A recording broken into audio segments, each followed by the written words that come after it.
Welcome to the Cemetery Gates podcast featuring Xander Kane and Android Virus.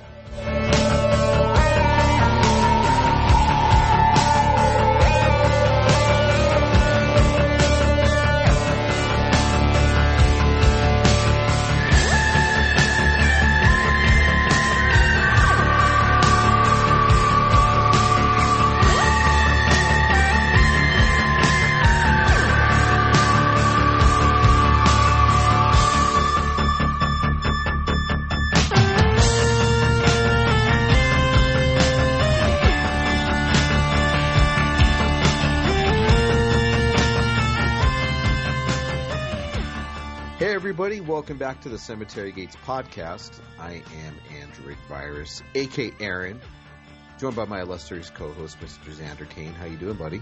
Hey, man, good. I'm here. I'm awake. I'm ready to go for our little adventure. Yeah. I don't know what's happening right now. Yeah, this is going to be a special episode, guys. It's going to be some interviews strung together, some horror talk, some fun talk, and really it's a celebration of us. Is that really bad? That's like an ego project, huh? Well, when you say it that way. I did that on purpose. We just watched we just podcasted an ego project movie. No, really, guys, it's just actually a celebration of the Cemetery Gates podcast, episode 100. We wanted to do something special. Wanted to talk to some of the people who have influenced us, who have helped us along the way. We didn't start introducing guests, I would say, until, what, a couple years ago, maybe? Technically the first episode. Oh, well, look. But technically the first episode was a trial run. Yeah, it was a little trial run, and we figured that it was best for both of us. But I digress. But I think we didn't start really shooting shit with people until a couple years ago, right? Oh, yeah, well, maybe 3 years ago. Yeah, I think we did a crossover episode with Scotty and Heather, and with what's their Friday Nightmares podcast? Yeah. Oh, let us introduce our guest tonight. By the way, sorry, I'm all long-winded. We got Monotone the Magpie on. How you doing? Hi. How are you? I'm trying to stay awake because you put me through that stupid fucking movie. Oh. We just podcasted on a really funny movie. It's Mr. Xander Kane. It was called... Sounds like Mona disagrees. Oh, yeah. It was hilarious. Actually, it really took the wind out of our sails. It's called Stunt Rock, and I don't recommend it. Sounds like a motorcycle circus gang movie or something. It was exactly what the title, Stunt Rock. You got stuntmen doing stunts to 70s classic rock. Nice. And not nice. It was a shitty band called Sorcery. And Satan was always fighting a wizard on stage. And the stuntman was trying to teach him how to do their stage show better, but that never really came to fruition in the movie. I don't know. I guess it was like he was just teaching them how to set themselves on fire. Yeah. Well, a noble skill. Yeah, and all he was doing was just walking around and bragging about how cool he was and what movies he worked on to two chicks. You know, it's like very strange. Anyways, yeah. Welcome back to the show. And, you know, we just kind of wanted to do a real fun, light interview with the people who'd been on. And so you brought me on for fun and light? First. What? Yeah, we got you on first. Doom and gloom.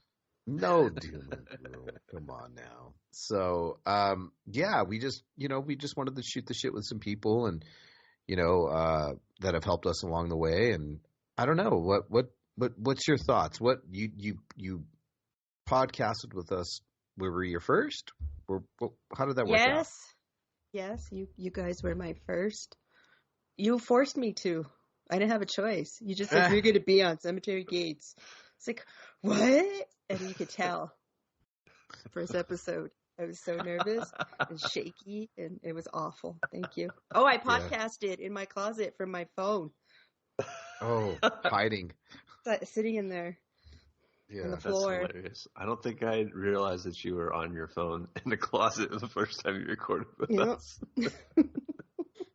Do you remember what episode we did? What did we review? Oh man, I don't know. I Yeah. don't know what it was. I don't remember. That was so long ago. Roughly how many movies? Pull up your letterbox, Mr. Yeah, so I'm pulling up the letterbox right now. You can see exactly how Pull it many out. Pull it out. So we've there's probably 220 films covered on the podcast so far. I'm trying to look through here and see if I can recall which one. Street Trash, was that it, Mona? Oh, that wasn't the first. That wasn't the first? I know you were on that show. Mm-hmm. That was one of them. So that was your first experience, and you and look I at you think now. it was during this time. Didn't we do like Thanksgiving ones? Was it Pilgrim and Mohawk? Yeah, we did Pilgrim, we did Mohawk. That was during the first stages. That might have been like. Did we do The Hills Have Eyes together? No. That wasn't us. We didn't. Okay. I don't think we've covered that on the show. So. But where are you at now with it?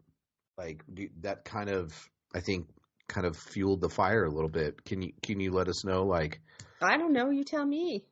Oh wow, I got to do her interview for her now too. Nice. And announce my movies. Get back in the closet. Yeah, go to the. Maybe you need to go back to your humble beginnings in the closet on the floor. I think I do. So, yeah. So here we are, a couple of years later. What, 3 years later, maybe? About 3, yeah. Yeah, and you have now kind of become, I don't know, a podcaster in your own right. So tell us what that's about. How's that working out for you? Well, I make you do it because all I know is self-loathing. So what am I going to say about myself? I podcast in this monotone voice so enthusiastically, just like this. Yeah. Well, yeah, Fun. I mean, yeah, it's fun. So you've have you been? I know that we had do a show together, or a couple shows, which is is it really that bad? And it's not horror, okay?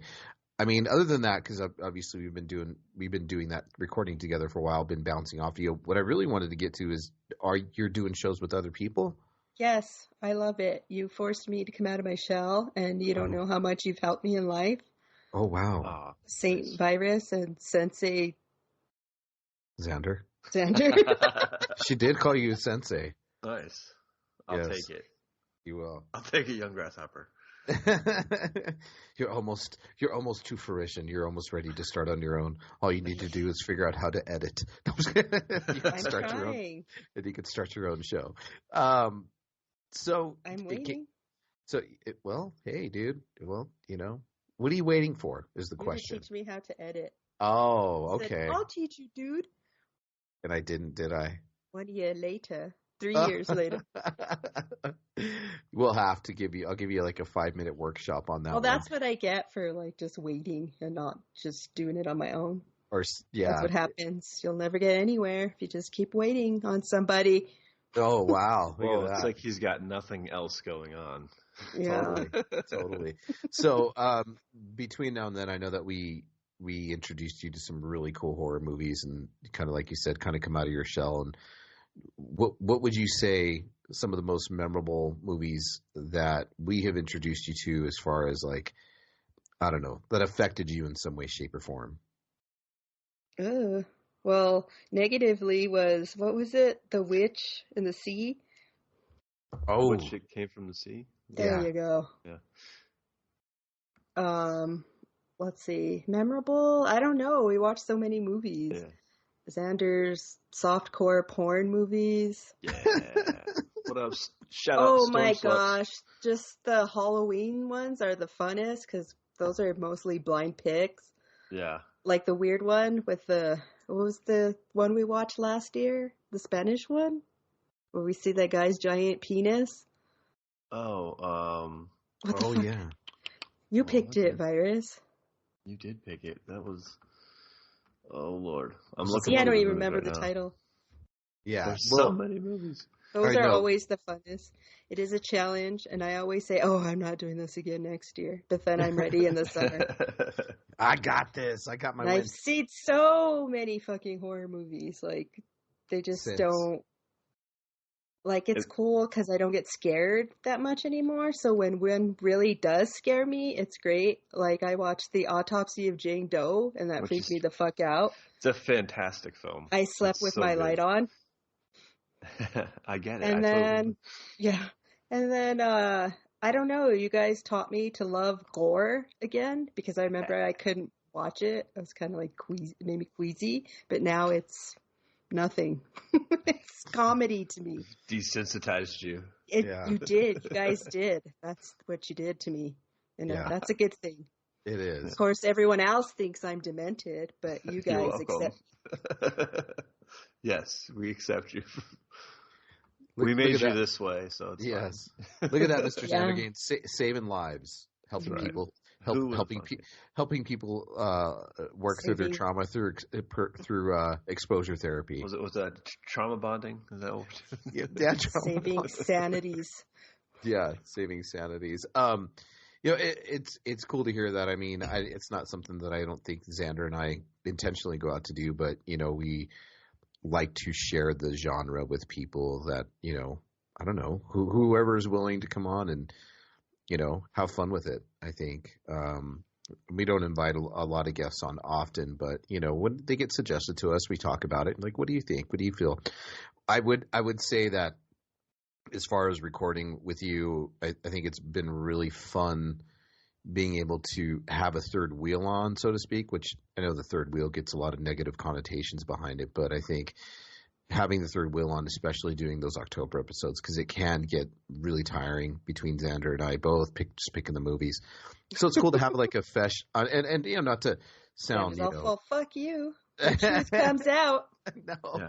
Well, we often, like Aaron and I often have very close taste in film, so it's always like when we were having you on, I remember just getting a different perspective completely. And I don't remember which episode it was, but we were talking about something and we were like, oh, I never really thought about it from that way before. Just you offered a little bit of insight, just like even just, that we would have thought of on our own. So that was kind of cool. Yeah. So thanks for that, for a lot of those. Yeah, it's really cool to have a fresh perspective on some things. And, it's funny because Andrew and I we tend to have – it's like that Kevin Bacon 7 Degrees of Separation thing. Whatever movies that him and I pick, they always seem to fall in line in some way with each other, right? Like, That's why this podcast works out, and it's so great, and it's one of my favorites. Or it is my favorite. Really? Yes. That is awesome. I know. You tell that to everybody. Tell your friends, tell your enemies. I do. I'll force them to listen to it in the car. My mom likes listening. Hold them hostage. Mom. Your mother likes listening to this podcast. Wow. She gets to see tamales. Oh, did you? Oh, you got the true blue New Mexican tamales, didn't you? I did. I got a feast of tamales from Mona's mom, which I'm very appreciative of.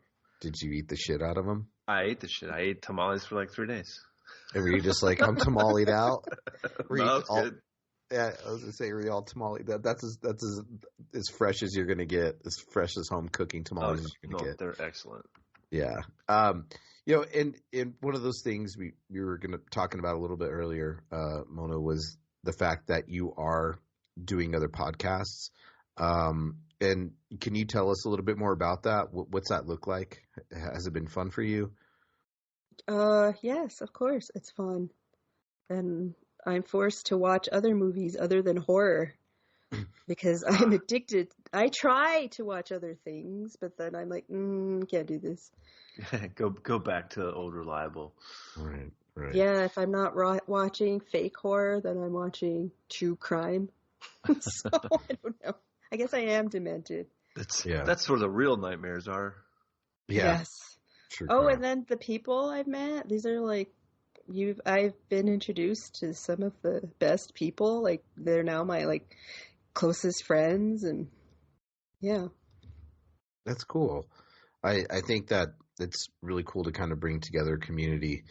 I know that Xander and I were a part of a community in the beginning where we pretty much met. I think before even like Facebook was the thing, right? It was more. There was Facebook was a thing, but it wasn't as prevalent. Like we all, at least at the website, we all went to the website to talk. We didn't talk on Facebook. We went to the forum to talk. Yeah. How fun. How long ago was that? 2008, 2009. Yeah. Long time ago. Wow. Yeah. Mm-hmm. Killer Reviews. It was that's where it started. Killer Reviews. It was funny because I think once you got to 1,000 posts, wasn't that what it was? And then you would make it the hell. Yeah. So what it was is people would post on messages, right? Threads. You just had different message boards, and it was so much fun. And what was new coming out? What are people watching? Just whatever. What did Psycho Billy Jekyll used to do? Question of the day or poll of the day. Yeah, poll of the day. And it was just really fun and interactive. But once you hit 1,000 posts, you would get a special invite, and you would get a password to enter a special forum, which was called Living in Hell. And that's where like the Living in Hell forums or like trading went on. So yeah. Like when you got into hell, Gregmo would send you a care package of movies, and it would be like 10 movies that he had just had acquired, and he would ship it to you. That was like your welcoming present to getting into hell. Yeah. That's great. I wish that still happened. It was super fun. We were just. I remember it was like, oh, Gregmo's like God. We're gonna interview him on this podcast. Yeah, as well. He was like fucking Santa to me. Like, he had so much random shit that he would just send. I was like, what the fuck? Great. Like weird stuff too. He's like, all right. Yeah, I would get DVDs in the mail, and they weren't like the regular covered DVDs. They were like in little slip covers with just a sheet. It was just falling off the back of the truck. Yeah, a drawing he made. Yeah, it was just a sheet, and I watched so many cool movies from that guy. He would send me some cool shit, but I think I got an early cut of The Hills Have Eyes, the remake, and he would get screeners, because he's a real interviewer. He's a professional. He really does review movies. Toronto International Film Society. He's a part. Yeah, he is. So he's big time now.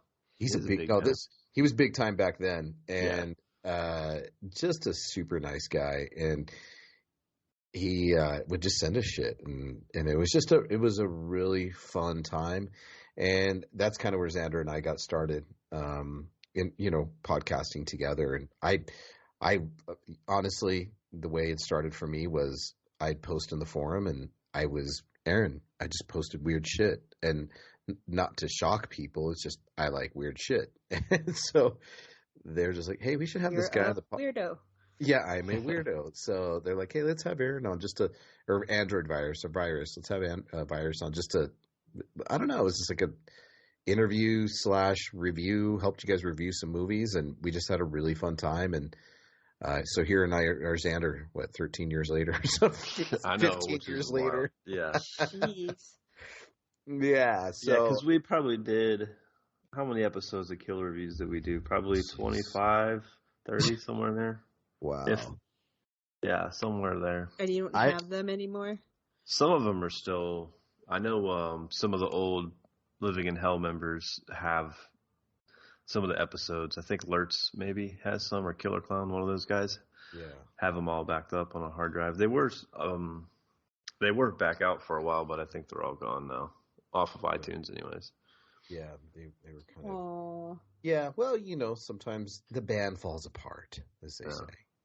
And but it was really funny, the editing back then. I remember just like sitting on there for like 2 hours, getting him to get everything in line. You remember that? Oh yeah, it was painstakingly long to record. God. Like a 90-minute show a 90-minute show would take 4 hours, if not longer. Yeah. Hey, let's back up. Can you say that again? Like it was just so. It was. Yeah, it was just for editing purposes. Yeah, just for editing purposes. Oh, gotcha. yeah, it was crazy. But I think with us, the way we do it is we just riff, we just shoot the shit, and we got a good cadence, which is really cool. But with you, Mona, as far as all that is concerned, where do you? I know where you started. You know where we're at right now. Where do you see yourself going with this, if anywhere? Nowhere. Just hanging on Skype. Yeah, whole nihilistic Mona. So. What do you think? I don't know. I'm just along for the ride. Why did you pick me? Why am I still here? Your own stuff? Yeah. No, I'm not going on. Mona's not going solo. You say that now. No. It's not what I heard. You go solo a lot. It'll be like the midnight hour with Mona. Yeah. That's what's going to happen next. My sexy voice, it sounds like this. No, so like, you know, you definitely have accumulated some friends. You've taken your podcasting to another level. Like you said, coming out of your shell, you're not nervous. You got a voice, which is really cool. You're, you know, funny, dark, twisted humor, which is why I think you are attracted to this world, and why the world is attracted to you. But I would say, like, you know, in the future, do you see yourself like running your own podcast, doing your own thing, you know, your own type of niche, I would say, in the podcast world? I don't know. Maybe. Right now, I just like what I'm doing currently. Nothing exciting. Mona's not excited.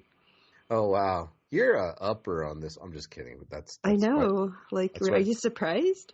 Yeah. That's why we call her Monotone the Magpie. My psychiatrist calls me Eeyore. Come on. We know you're a psychiatrist. Yeah. Or do, yeah. Oh, yeah, I forgot. We do. We did a show. That was the last show we did, which was Jacob's Ladder with Mona's doctor. Oh my gosh! See, my psychiatrist. Yeah, I mean, we're enough far removed out to where we can say that it was a doctor friend, but now we know what doctor it was. I don't think there was any. I don't think there was any HIPAA policies broke, or Hippocratic oaths or anything like that. Yeah, I think we're good. I don't know. He's MIA, so.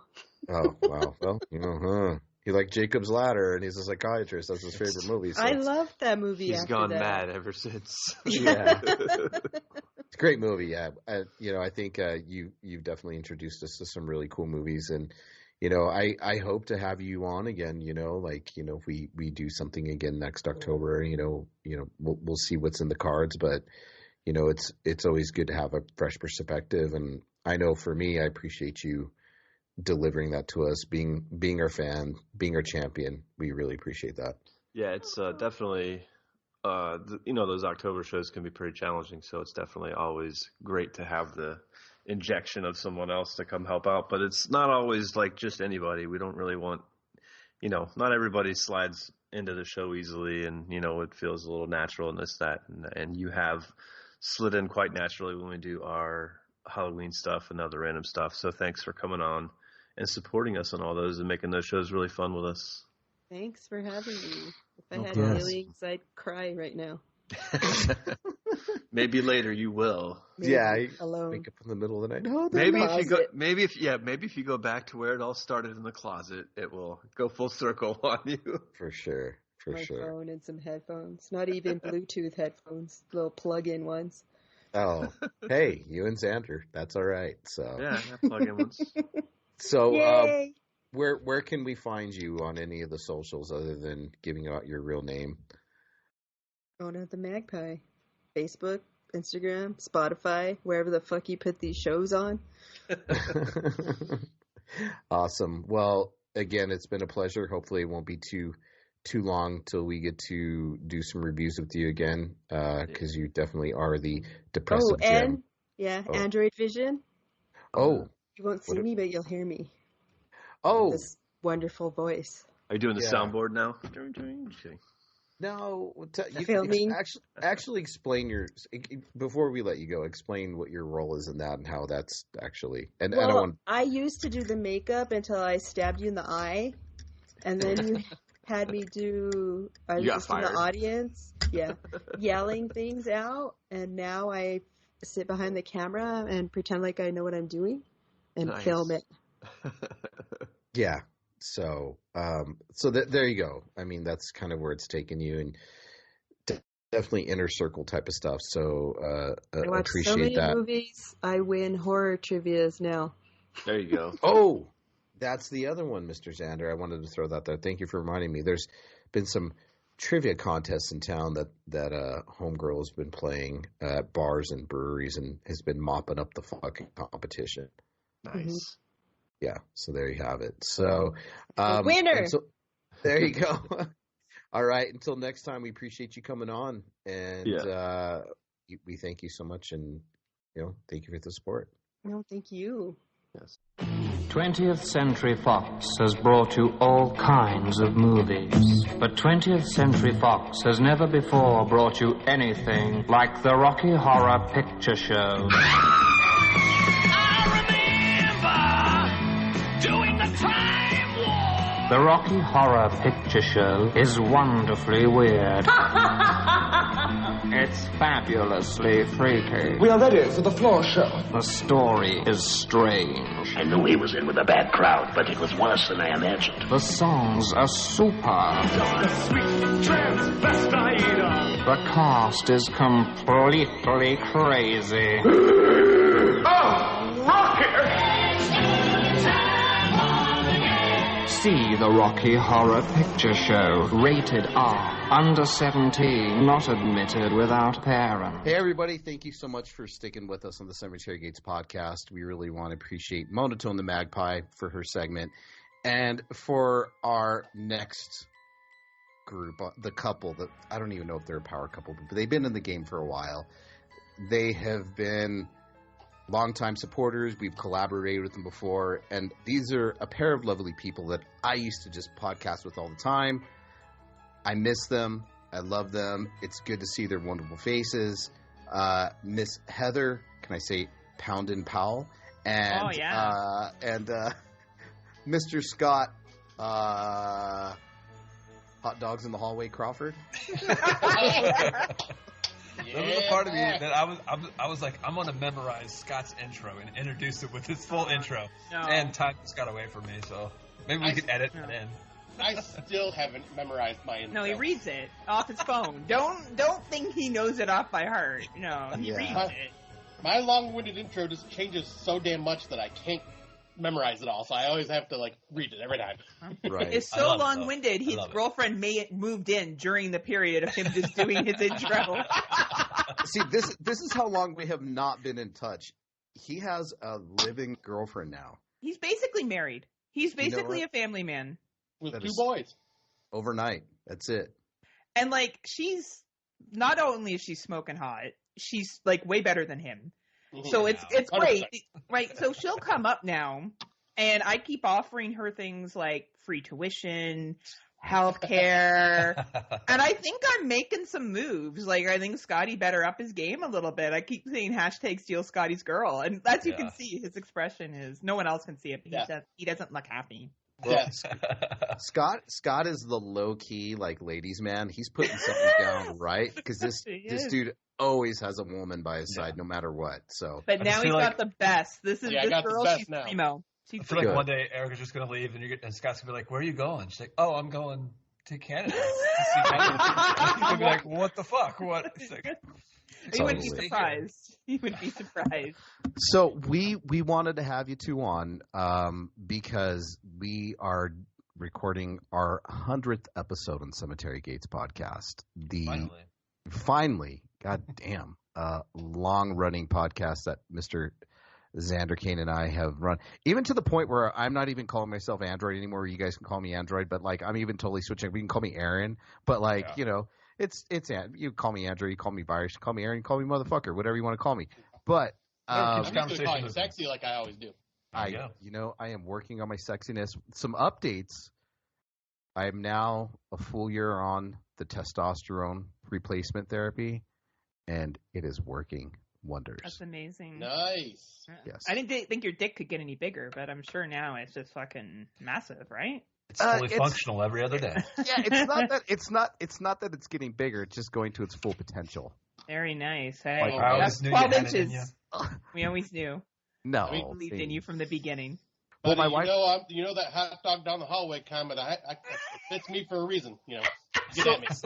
So like all of us, right? We all have like a form of body dysmorphia, right? We look at ourselves in the mirror. Of course. Yeah, we're just like, fuck, I don't look as good as people think I do. And I was sleeping the other morning, woke up, and Rachel took my phone and took a picture of my dick because I was fully hard and sent it to me on a text. I'm like, what the fuck? She sent you a dick pic of your own dick. That is like fucking boss level, honestly. Like, that sounds like a movie Dave would like from 2023. I was just like, whose dick is that? And she's like, yours? And I was like, oh wow. I was like, I'm all right. I'm okay. Like, it was just like I was like, oh, okay. I'm okay. Amazing. Thank God. Yes, amazing story. So, so, man, we just, like, again, we had collaborated sometime in the past, a few years ago, I've lost track. We used to, again, all three of me, Heather, and Scott used to be all to be a podcast together. Shit happens, life happens, schedules just don't match. So, it's been a while with these two, and again, always I miss the fuck out of these guys. Shared a lot of energy, a lot of laughs, a lot of good times with them. So it's good to see you guys again. But we just wanted to have you all on because you were, kind of some of our first collaborators. Yeah, of our really cool guests. So we wanted to celebrate our 100th episode with people that we love.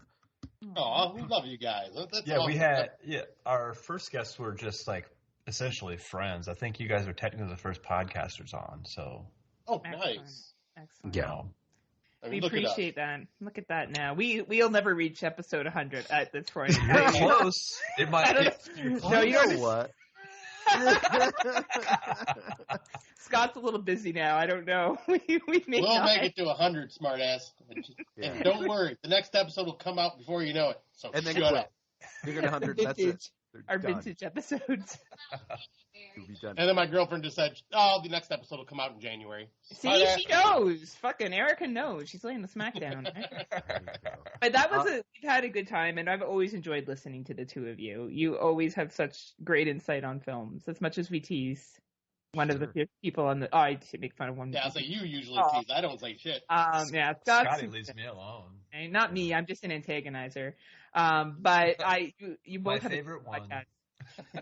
Oh, well, I'm here, so I get the sign, right? Tooting our own horn. One of the magic things about our podcast is that we always, because there's no flow to this. There's no planning. There's like, this is my movie. Cool. This is my movie. And the only thing is, it's like, hey, I've seen that, or cool, I've seen that. Let's watch it again. But there's always and we were talking to our last guest about some weird 5 degrees of separation that Xander and I always have. Like, hey, we happen to both pick like late night Skinamax movies that were horror, or we happen to pick some like medical horror film. It's just, no matter what, it always 9 times out of 10 it happens. Yeah, we happen to pick a movie, which is really, really cool. But yeah, and thanks to this gentleman for really helping me push the envelope to my watching prowess as well. And it's also like one of the things, like it is also, Xander, I do have to tell this to you. It's also a curse and a blessing at the same time. Because when because when I talk to the local horror community here in Albuquerque, they're like, never fucking heard of that movie. I'm like, what? Yeah, do you guys want to watch Terrifier? And I'm like, God damn it. It's like, no, do you want to watch Mad Foxes? Oh, God damn, Scott. I love that movie. I know you do. One of the first successful movies I picked for that It's Not Horror show. Nice. For you. Yeah, I like how we're talking about every other podcast but yours right now. Xander's like, wow, thanks, guys. Thanks. Xander, I did one up Scott because he did pick one of the worst movies I've ever seen, Joysticks. Yes. Oh, yeah, that's pretty bad. He did gift us munchies as well. Yes, he did. Oh, that's right, I did. I upped the ante on our last It's Not Horror podcast and picked a movie called Stunt Rock. And Just Google it. Watch the trailer. No. Oh my. No. I don't want to go down that road. Yeah, Scott, it wasn't called Stunt Cock. It was called Stunt Cock. Aw, he's not going to watch it now. He's not interested. That just ruined the whole thing. So tell us. Go ahead. Sorry. Tell us about your guys' podcast. What's going on with it? What's going on with our podcast? I was waiting for that. But yes, we have kind of because of like life getting busy and me being a lazy ass, we have slowed down on releasing. I'd like to get back to the bi-weekly, 2 monthly, but just kind of depends on like if I can fit it all in like the right way. Yeah, fit it all in. But yeah. You're busy fitting other things in now. You guys go through a good bit of movies too, so for you guys, you bring 10 plus movies to the table. When us schlubs are just bringing like 2. Right, but you guys do a lot more deep dive in your reviews. We're trying not to spoil the movies because we got rid of the whole theme. Now we're just basically doing a what we watched style show and just talking about the latest current year films. Yeah. I will say you guys actually really pushed me heavy into 2023s when you guys switched formats, and I thank you for that because I'm definitely a guy that was often years and years ago and not really keeping up with the newer stuff as I should. So you guys have definitely put me back on my game. So I appreciate that. It's funny because I just feel like I'm trying to compete with you, Sander. Like I'm constantly trying to be like, oh man, Sander watched this another indie film. Wow, Sander. And then I'm like frequently trying to find it places so I can watch it too. But thank you for that. And really, you too, actually. You watch a lot of stuff and we always go, I'm sure you hear us talk about your opinion because you're on our letterbox. So we mentioned whether you like the film or not. No, I love that you guys do that. I love that you guys bring up and talk about what the other, what your listeners are actually watching and what they think. I think it's really great insight to, it offers other opinions, and I think it's cool to you guys. We try to be and we tease, and we get away with teasing someone like you. Like we would never tease a random listener that we don't know, right? I wouldn't do that, but it's something that we have enjoyed, and we have definitely changed our format, and we have grown as podcasters a lot. I think now it's a lot more casual.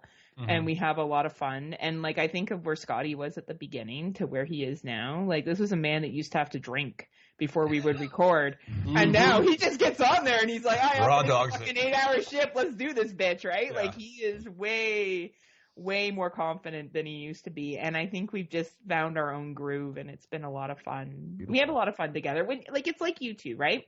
When you like somebody, genuinely like the person, it makes it a lot more enjoyable. Sure. Right?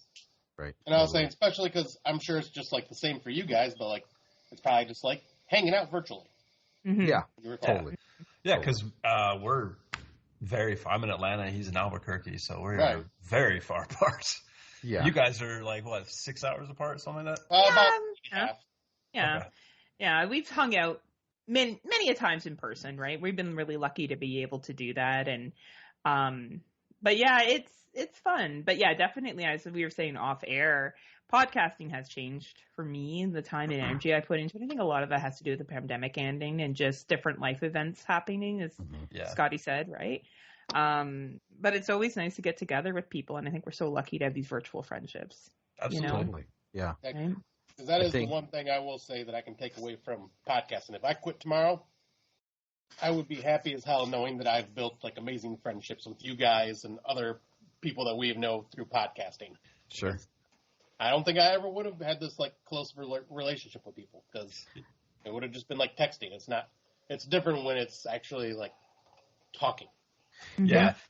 And you get to talk about a lot more films too, right? Opposed to just what you sit at home and watch by yourself. It's always cool to have this group of friends that you've kind of built on, podcasting world and whatnot. And, you guys are bouncing movies off one another. You get, more in-depth conversations with people. You cover way more movies than you would have probably watched by yourself. So I think it's just a good, if that's, if you're into movies, it's a great community that gets built throughout all this. So. Oh, absolutely. And I was saying, how long has your guys' show been going for years? 4 years? Has it been? I feel longer. No, because 4 years ago was the pandemic. Well, that's true. Right, Yeah, it's like it's longer. It is way longer. It's like 5.5. Maybe even I want to say even 6. Because I feel like you. Well, when did Cemetery Gate? No, I'm sorry. When did Killer Reviews end? I feel like we picked up 2012, 13. So I feel like we picked up like a little bit, maybe 2015, 2016. Yeah, so we're like 8 years in. Yeah, 100 episodes. Do the math. Hey, that's okay. Scott and I are on the same track. So, fun fact though, like there are episodes of this show that just don't exist anymore because we didn't number them. Oh, yeah. So they're just like, oops. So who knows? We used to do something on Blog Talk Radio, and little did we know the amateurs that we were. When you end your Blog Talk Radio membership or subscription, they keep all your shit. Which is probably only like 15 shows, maybe. So, we'll have to revisit some. We were getting our sea legs under us anyway, so maybe it's good it's all gone, right? Totally, 100%. So, are either of you delving into any other podcasts, or is this just pretty much it for both of you? For me, this is just it because my time has definitely been a lot more infrequent with it, and plus, I hate doing like the movie homework nowadays. I'd rather just watch what I want to watch, talk about it, and show up, and just kind of shoot the shit. Yep. Like I'll do it obviously if there's like a guest spot that I'm going to do or whatever, because that's not a lot of work. But like doing it on a regular basis, and especially if I end up having to edit it, it would never come out. No, never. I don't have to worry about editing. Aaron does all that, and Aaron's the boss. That's and I just pay for the domain for that. I'm like, you pay for it, I'll edit it. Yeah, and that works. Yeah, right. I have a side bitch. It's the Slumber Party Massacre podcast that I do with the ladies still, and that actually. I didn't think I was going to keep up with that as long as I have.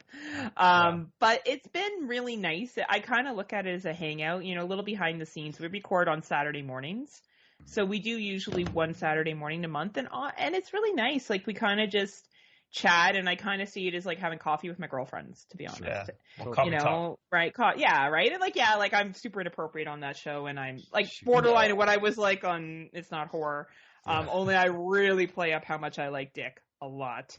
To the point that I have had people message me and be like, oh yeah, Heather, I know you sure like to party and bang. And I'm like, well, I probably made you sound a lot. I made myself sound a lot cooler than I actually am. But hey, you know what? That's what it's all about, right? There you go. Right? Well, so the It's Not Horror it's still so much shit talking, and it's ridiculous to the point where we will get Nudie to shut up.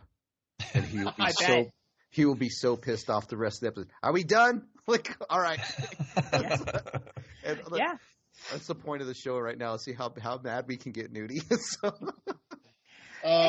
all fun, Nudie mad too. Yeah. Right? It's all fun, and I think that's the great thing of it. And congratulations to you two on 100. I hope you keep on going. And there's really no end in sight for us. I mean, we're so laid back about it. It's he's one of my best friends, so this is the only way we get to hang out, really. So this is it. Why would I give it up? Well, I think you should do a meetup in person. Like 8 years. Come on, guys. What the fuck? I know, right? Come on. Well, just gonna be disappointed when I get there. I know. Well, he knows. And Scott is constantly disappointed. It's fine. They get over it. It's okay. Fourth wall. I have horrible travel anxiety, so it's one of the things that I'm trying to get past. So, I mean, if I do go, I would need my security blanket and my wife probably. I don't.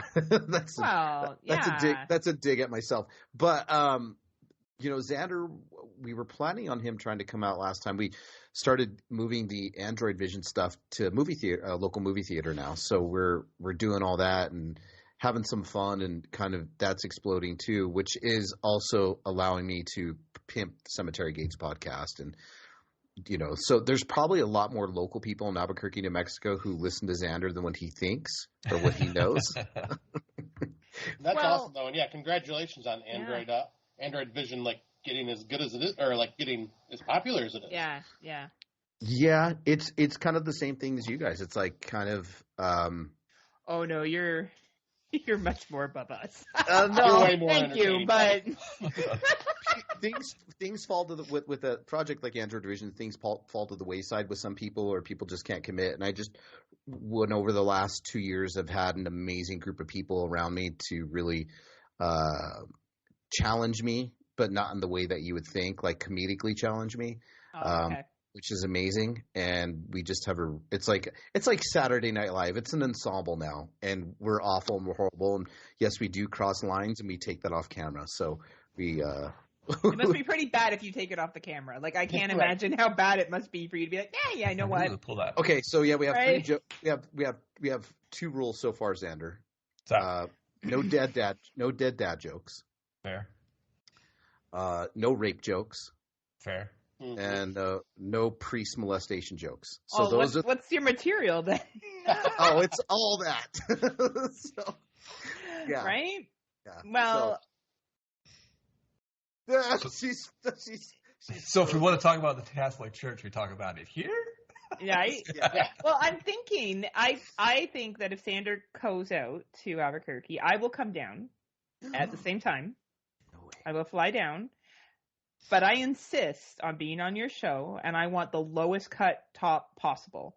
So I can sit there, and I'm going to fucking hit on you, Android, like it's going out of style. I'm going to be like, I really love that makeup on you.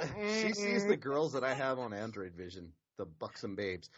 You're more than welcome to do that. I will ask. You can ask Rachel for permission to fuck me. She'll probably. Oh no, I'm not gonna fuck you. Just to make this clear, that's Rachel's job. I'm just going to harass you to the point on screen where you're uncomfortable. What I'm trying to do. Yeah, I know. I was just Kind of like what I used to do to you. Yeah. But if you got some hot friends or desperate or older, they got to be older. I don't want anyone younger than 35. They don't know what they're doing. So anyone older than 35.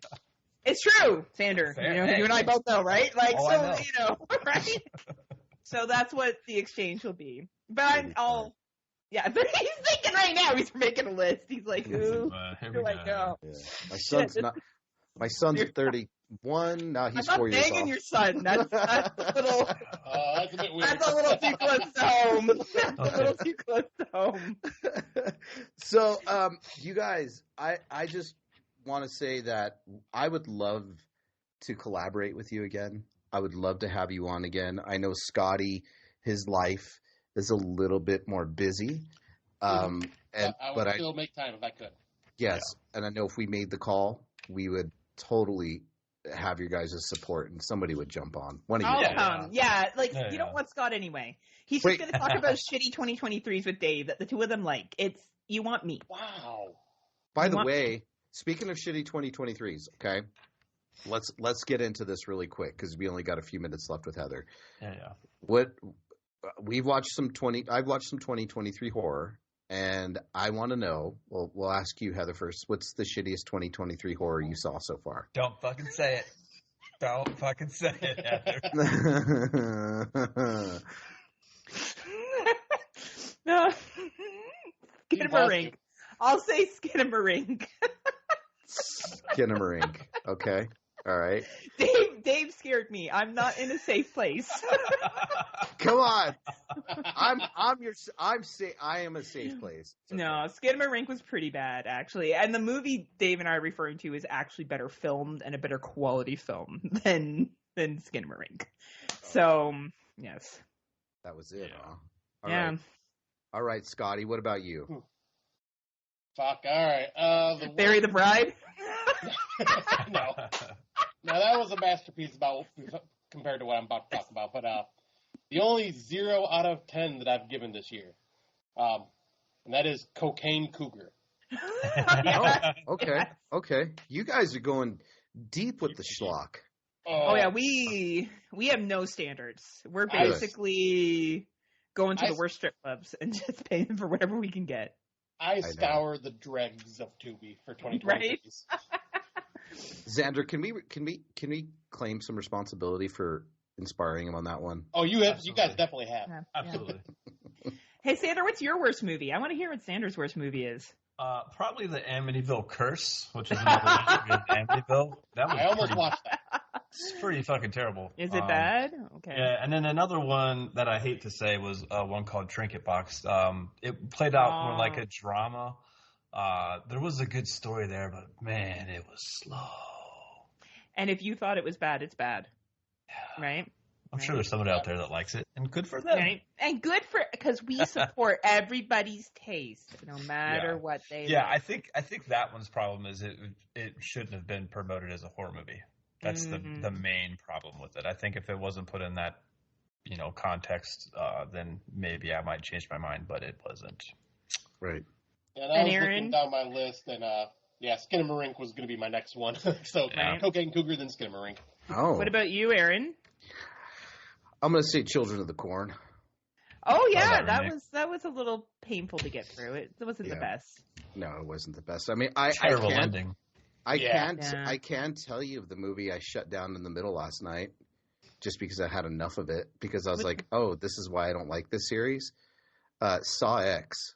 Oh my God! Thank you, thank you. Wow, I actually really dug Saw X. Hallelujah. I was watching it and I was like, more of this. And I love everybody. And I know you podcast with somebody who doesn't like me very much, which is okay. But Saw X is like Scream to me. So you'll know what I'm talking about when I mention Scream. Oh, man. What are you saying that you're not going to be in Scream 7 either, Android? Yeah, I guess. No cameos from Android Vision. And so, like, I kind of hold the Saw movies and the Scream movies kind of in the same echelon. Like, yes, I appreciate everybody's tastes, artistic form, whatever, but, like, I just can't do it. The Screams aren't that great of films, and the world would be a better place if we didn't make a 7th. There's no debate there. Like, it is what it is. Like, Sleeping Dogs Lie. Yeah, like Sleeping Dogs Lie. Like, this series is like done. Yeah, it's like I almost feel the same way about, like, we were talking about the last, and Xander and I agreed, the last trilogy of Halloween, where my favorite was the third one because it was so different and weird than the rest of them. But even the Exorcist, we discussed the Exorcist a little bit, and I'm like, what are they doing? Just stop. The Believe? The Exorcist? Yeah. What a weird film that was. That was the weirdest religious come-to group orgy gangbang. I hated the demon voice. What the fuck? Yeah, I haven't bothered watching it yet. Just leave it alone. The group exorcism of different forms of Christianity was the weirdest shit I've ever seen. It was just like should have been a porn. You're like, now religion's going to come together now. Yeah, but they were all Christian. They're like, well, that's the only one with demons. Yeah, all these white people in the room. The only ones that matter.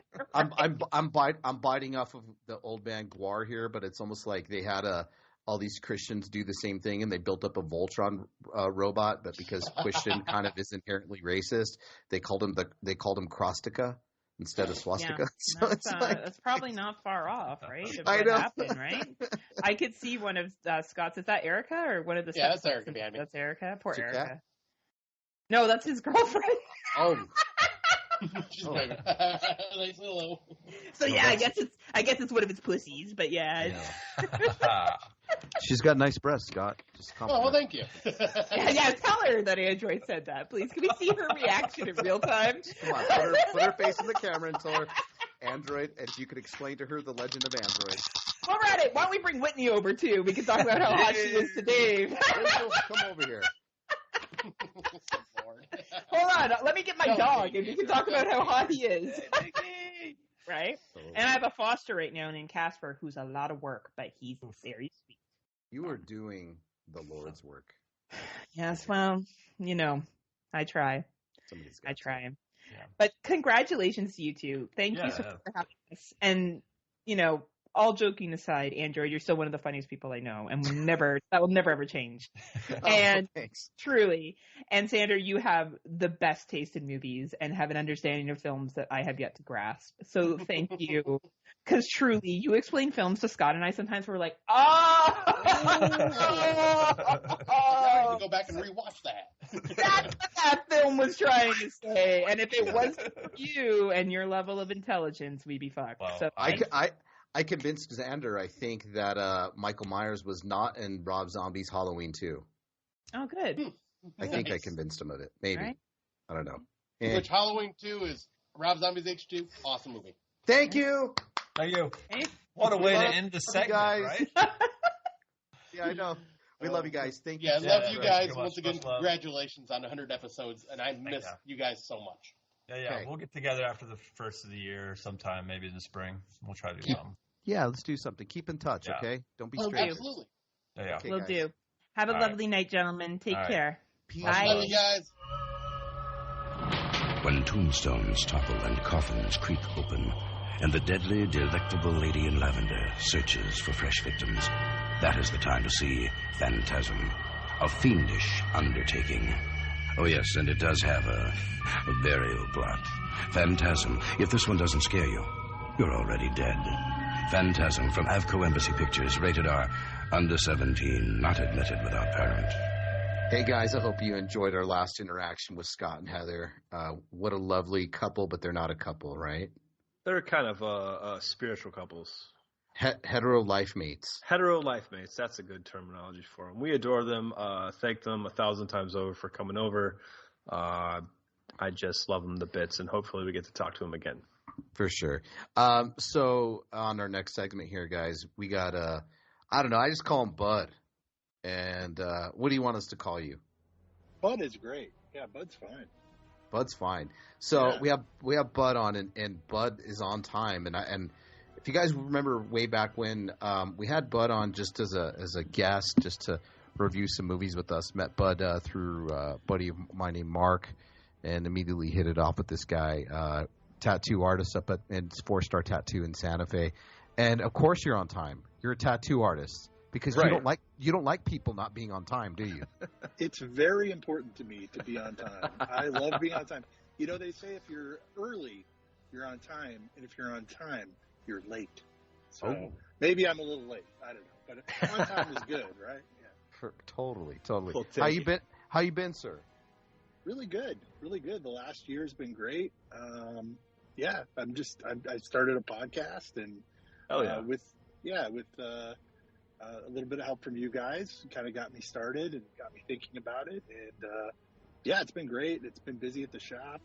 Kind of dead a little bit right now between Thanksgiving and Christmas.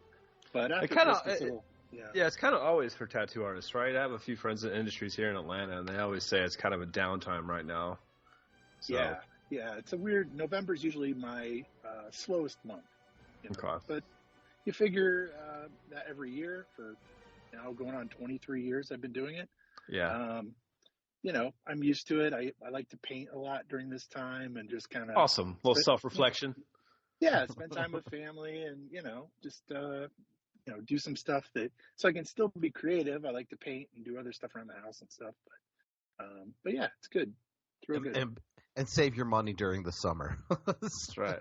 You'd think after 23 years I would be doing that, but it's every time. It's feast and famine, Absolutely, yeah. I did construction many, many years ago for a long time. I built houses and decks and stuff like that, and it was very much, the feast or famine, much like you say. You would think after doing it for so long that you would ever get used to the slow times, but no. Yeah, you have a good July. You have a really good July. And then you're like, November, I'll figure it out, Yeah, we'll figure it out. Yeah. That's great. So you started a podcast, but I know it's a little bit different than what we do. Tell us more about it. Yeah, it's a Star Wars podcast. I've been a Star Wars fan, my whole life. And I was trying to maybe think about doing something that meant a lot to me. And I thought would be interesting for other people. I think in these situations, you kind of want to produce something that you would like to listen to, Absolutely. And I listened to a lot of Star Wars podcasts, and none of them really cussed or was really kind of somewhat negative towards Lucasfilm and Disney. I love this stuff. Don't get me wrong, but I think we need to have a little bit of a understanding that, hey, they're not always right, and sometimes we're being led in certain ways. And I think it's important to bring that stuff to light. And I didn't see that or hear that rather in any other Star Wars podcast. So I wanted to be able to say fuck and and do things that weren't quite right. I don't know. Disney probably wouldn't be happy with my podcast, but we'll see. I don't know. But yeah, but it's fun fact. We're all not happy with Disney either, so it's a two-way street, right? I don't think anybody is at this point. I don't think Disney's happy with Disney. Yeah, I don't think they know what they're doing right now. So. Like I'm low key one of those guys who likes to see the bad guy get his comeuppance, and I feel like Disney's high time for a comeuppance. Like, yes, it's time to be knocked down a rung a bit. Yeah. But they keep doing stuff, and don't get me wrong. Like I said, I love this stuff. I love this stuff. This is really enjoyable to me. But I think it should be analyzed from all angles. I think I try to do that on the podcast. It's really turned into being more kind of an understanding or getting into people's head about what got them into Star Wars. Right. So that's kind of been a really interesting thing, is talking with people, what's your favorite movie? What's your favorite character? Like trying to get into the minds of just kind of a basic Star Wars fan. And then you have super fans. And then I had Tate Fletcher on, who plays Paz Vizsla. Oh, cool. In The Mandalorian. He's a local here in Santa Fe. And awesome. I got to have him on, which was a huge, huge honor because he bodyguarded for Joe Rogan. He's got his own podcast. He's that was number 10 of the podcast I did. So yeah, to be in it just for that short amount of time and be able to have such a great guest was awesome. And I got to talk to him about his fandom and what he likes about Star Wars and kind of get a behind the scenes look at what it's like to be an actor on set. Sure. Really cool. Yeah, I will tell you what got me into Star Wars. The toy. The toys. That's it. I think I inherited nostalgia for the toys. Yeah, when I was a little kid, I inherited some toys from a cousin, and I'm like, okay, I knew of Star Wars. Obviously, you see it everywhere. I was born in '76, so you got to think. So was I. That's awesome. Oh. Well, there you go. Started remembering. Same age.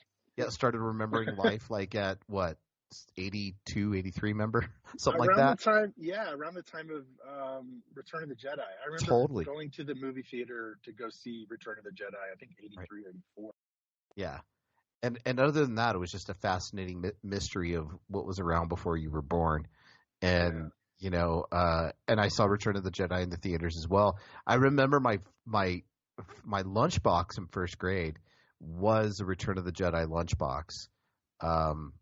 Plus, I had my Gremlins backpack with Spike on the back, which was from day one. I was like, yeah, I want the bad guy on my back. So, but yeah, I totally remember that. Yeah, and then me and my wife were talking about it, Xander.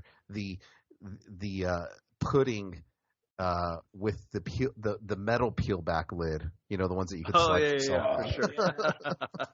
The one you get a little, a plastic paper cut on your tongue. While don't be a greedy kid and wring your finger around the pudding to scoop out the extra, because you're going to get a nice slice on your finger. Right. Or lick the top. Or lick the top. Exactly. The top. It's very careful. I actually have a friend of mine who is she does stunt work, and she's been on The Mandalorian, and she's done a bunch of Marvel stuff and a bunch of stuff for Apple. So she's a stunt person, and it's actually kind of cool to see her post when like the shows come out, and you see the things where she's got these behind the scenes photos. Really, really cool. So if you're ever looking for an interview, I could probably set that up for you, bud. I would actually really like that. Yeah. And I'm sure I will say she's very busy. Like, she's very tied. She did stuff for Wakanda Forever, and like she's been in a million things, man. They send her all around. She not only works here in Atlanta, she's worked all over the place, because she's very she's super sweet, kind human, but she's also very short and nimble. So they cast her a lot because she is, in like a camera shot from far away. You need like actions and all that stuff. It's just really good. It's pretty cool. Really cool work. Yeah. She probably knows Tate Fletcher. Oh, I'm sure. I'm sure they've worked on stuff, and he's yeah, but he did John Wick and he did Breaking Bad, and he's done a lot of stunt work as well. And yeah, I'd love to have her on the show. That'd be Yeah, awesome. I'll reach out to her. Yeah. I'll reach out to her that'd for be you. great. Yeah, that'd be great. So I was going to ask you really quick, Bud, like, Mm-hmm. what about this is Xander? I'm sorry, this is going to turn into a Star Wars thing. No, totally fine. Yeah, Totally fine. Okay, This veers away. This kind of veers away from your guys' show. I hope this is okay. Fuck No, it. we wanted to do this to talk to friends of the show. That's all we really gave a crap about. Was like we wanted to have people on that we've had on the show and just talk to them and hang out and just chit chat. Like that's all of our objective is for this. And I guess we should be self-serving a little bit. It's because this is episode 100. That's why. But nice. Yeah. Very cool. I'm in the process of going through because I've done 20 episodes now, and I'm going through trying to do a year in review kind of show where I kind of just go back and play clips and stuff. So this is awesome. It's cool. I'm a part of history. This is great. There you go. Yeah, it's awesome. You know? I don't know. Maybe I'm just I hate to use these terms, but I don't think I'm a toxic fan, but I really hate the last trilogy they did. I think it's just utter crap. I don't think it should be a part of the canon at all. I think just erase it and forget that it didn't happen. Let's just call it a celebration of Star Wars, and let's just say Ahsoka is the next trilogy after. Oh man! Well, so it's got canceled, right? Ahsoka? Yeah. Did it get canceled? I don't know. I hope not. I don't think so. I think they picked it up for another season. Oh, okay. I thought it got canceled because I had some friends that were pretty upset about it, but I have no idea. I'm not the diehard Star Wars fan here, so I've not heard yet. I'll have to check. Yeah, I'm the biggest nerd. Like, I don't say the biggest Star Wars nerd. Maybe that got put back because of the strike and stuff, so people maybe kind of assume. Possibly. Yeah. I clocked the runtime for the last trilogy, and then I clocked the runtime for the complete Ahsoka series, and they're pretty much virtually the same times. Close. Wow, that's interesting. Yeah. Yes. In the last episode of the Dork Side Cantina, the episode 20 that I just did, it actually we delved deep into this issue, and I have been kind of shit talking the sequel trilogy for the last, pretty much since the beginning of the podcast, because I'm very unhappy with a lot of it. There's a lot of it that I think is taken, I think people get a little too into it, and it's a fucking kids movie basically, but people take it too seriously, I think. But with that being said, there's definitely a lot of problems with it, and I was working with this. I work with this guy, Patrick Jones. He just started working at the shop as a tattooer, and he was listening to the episodes, and he's like, you should do an episode where you talk about all the good things that are about the sequel trilogy. And I was like, that's a fucking great idea, and let's do it. So we did, and it's probably one of my higher downloaded episodes. And I think that the reason why is because we do delve into it, and it is positive instead of kind of focusing on a negative, which I have a lot. But a lot of that was really hard to find. It was really hard to find good stuff about the Rise of Skywalker, for example. The last one, it's just so fucking terrible. But the music, it always comes back to the music. I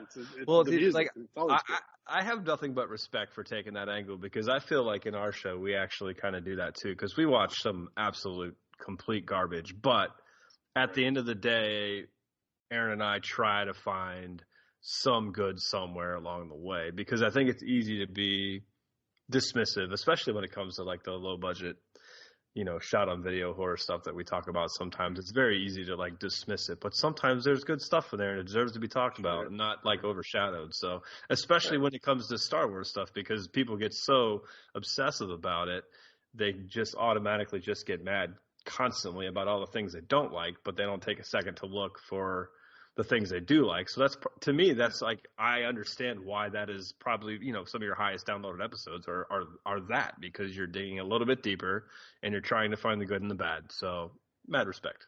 Sure. Yeah, man. Yeah. I thought that it was, important to do that, to really bring out some of it, because there's a lot, it's few and far between good, but there might be a performance like I said, the music, a scene, just, something. Yeah. Just one little part might be absolutely genius, or a sequence, or a shot, or the Last Jedi, the Rian Johnson directed movie in the middle. It's one of the most beautiful Star Wars movies I've ever seen. I It's enjoyed really that shot one. beautifully. Yeah, I enjoyed that one for sure. I did. I didn't think definitely the way it was shot. Like I was kind of like intrigued by that. I didn't really. Yeah. I'm not the like diehard Star Wars guy at all. Like I take it or leave it, whatever for me. But like that one, everybody was mad about, and I was like, well, it's not that bad. I have a friend that actually thinks that's like the best one of all of them, and he will fight to the death for whatever reasons. I haven't heard all his defense on that, but it's definitely better than the last one for sure, The Rise of Skywalker, and Force Awakens is good, and it used to be kind of my favorite, but now it's kind of going back and forth between The Last Jedi and Force Awakens. But The Force Awakens is definitely my favorite on those for sure. It's really good. It really like jump started fandom for a lot of people again, who were Star Wars fans, and just something to get excited about. It's kind of a similar story we've seen, but there's some really great moments and shots in The Force Awakens where you're like, oh, hell yeah. Like, that's what I think about it, so. For sure. And you get fucking Han Solo, man. Like, Han Solo's my favorite character, and, when he walks into the Millennium Falcon and he says, Chewie, we're home, it's like, I just die every time. It's so good. It's so good. I just want to see some Shadows of the Empire shit, man. I'd love that. Yeah, just because I'm and the only reason why I found it is because obviously N64, and then I'm like, oh, there's another Star Wars universe, books, comic books, and I delved into those. And the books are there. What is there like?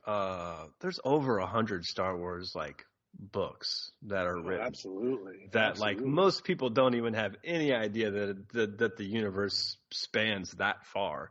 But there is some incredibly interesting storylines in some of those books that I would absolutely love to see flushed out.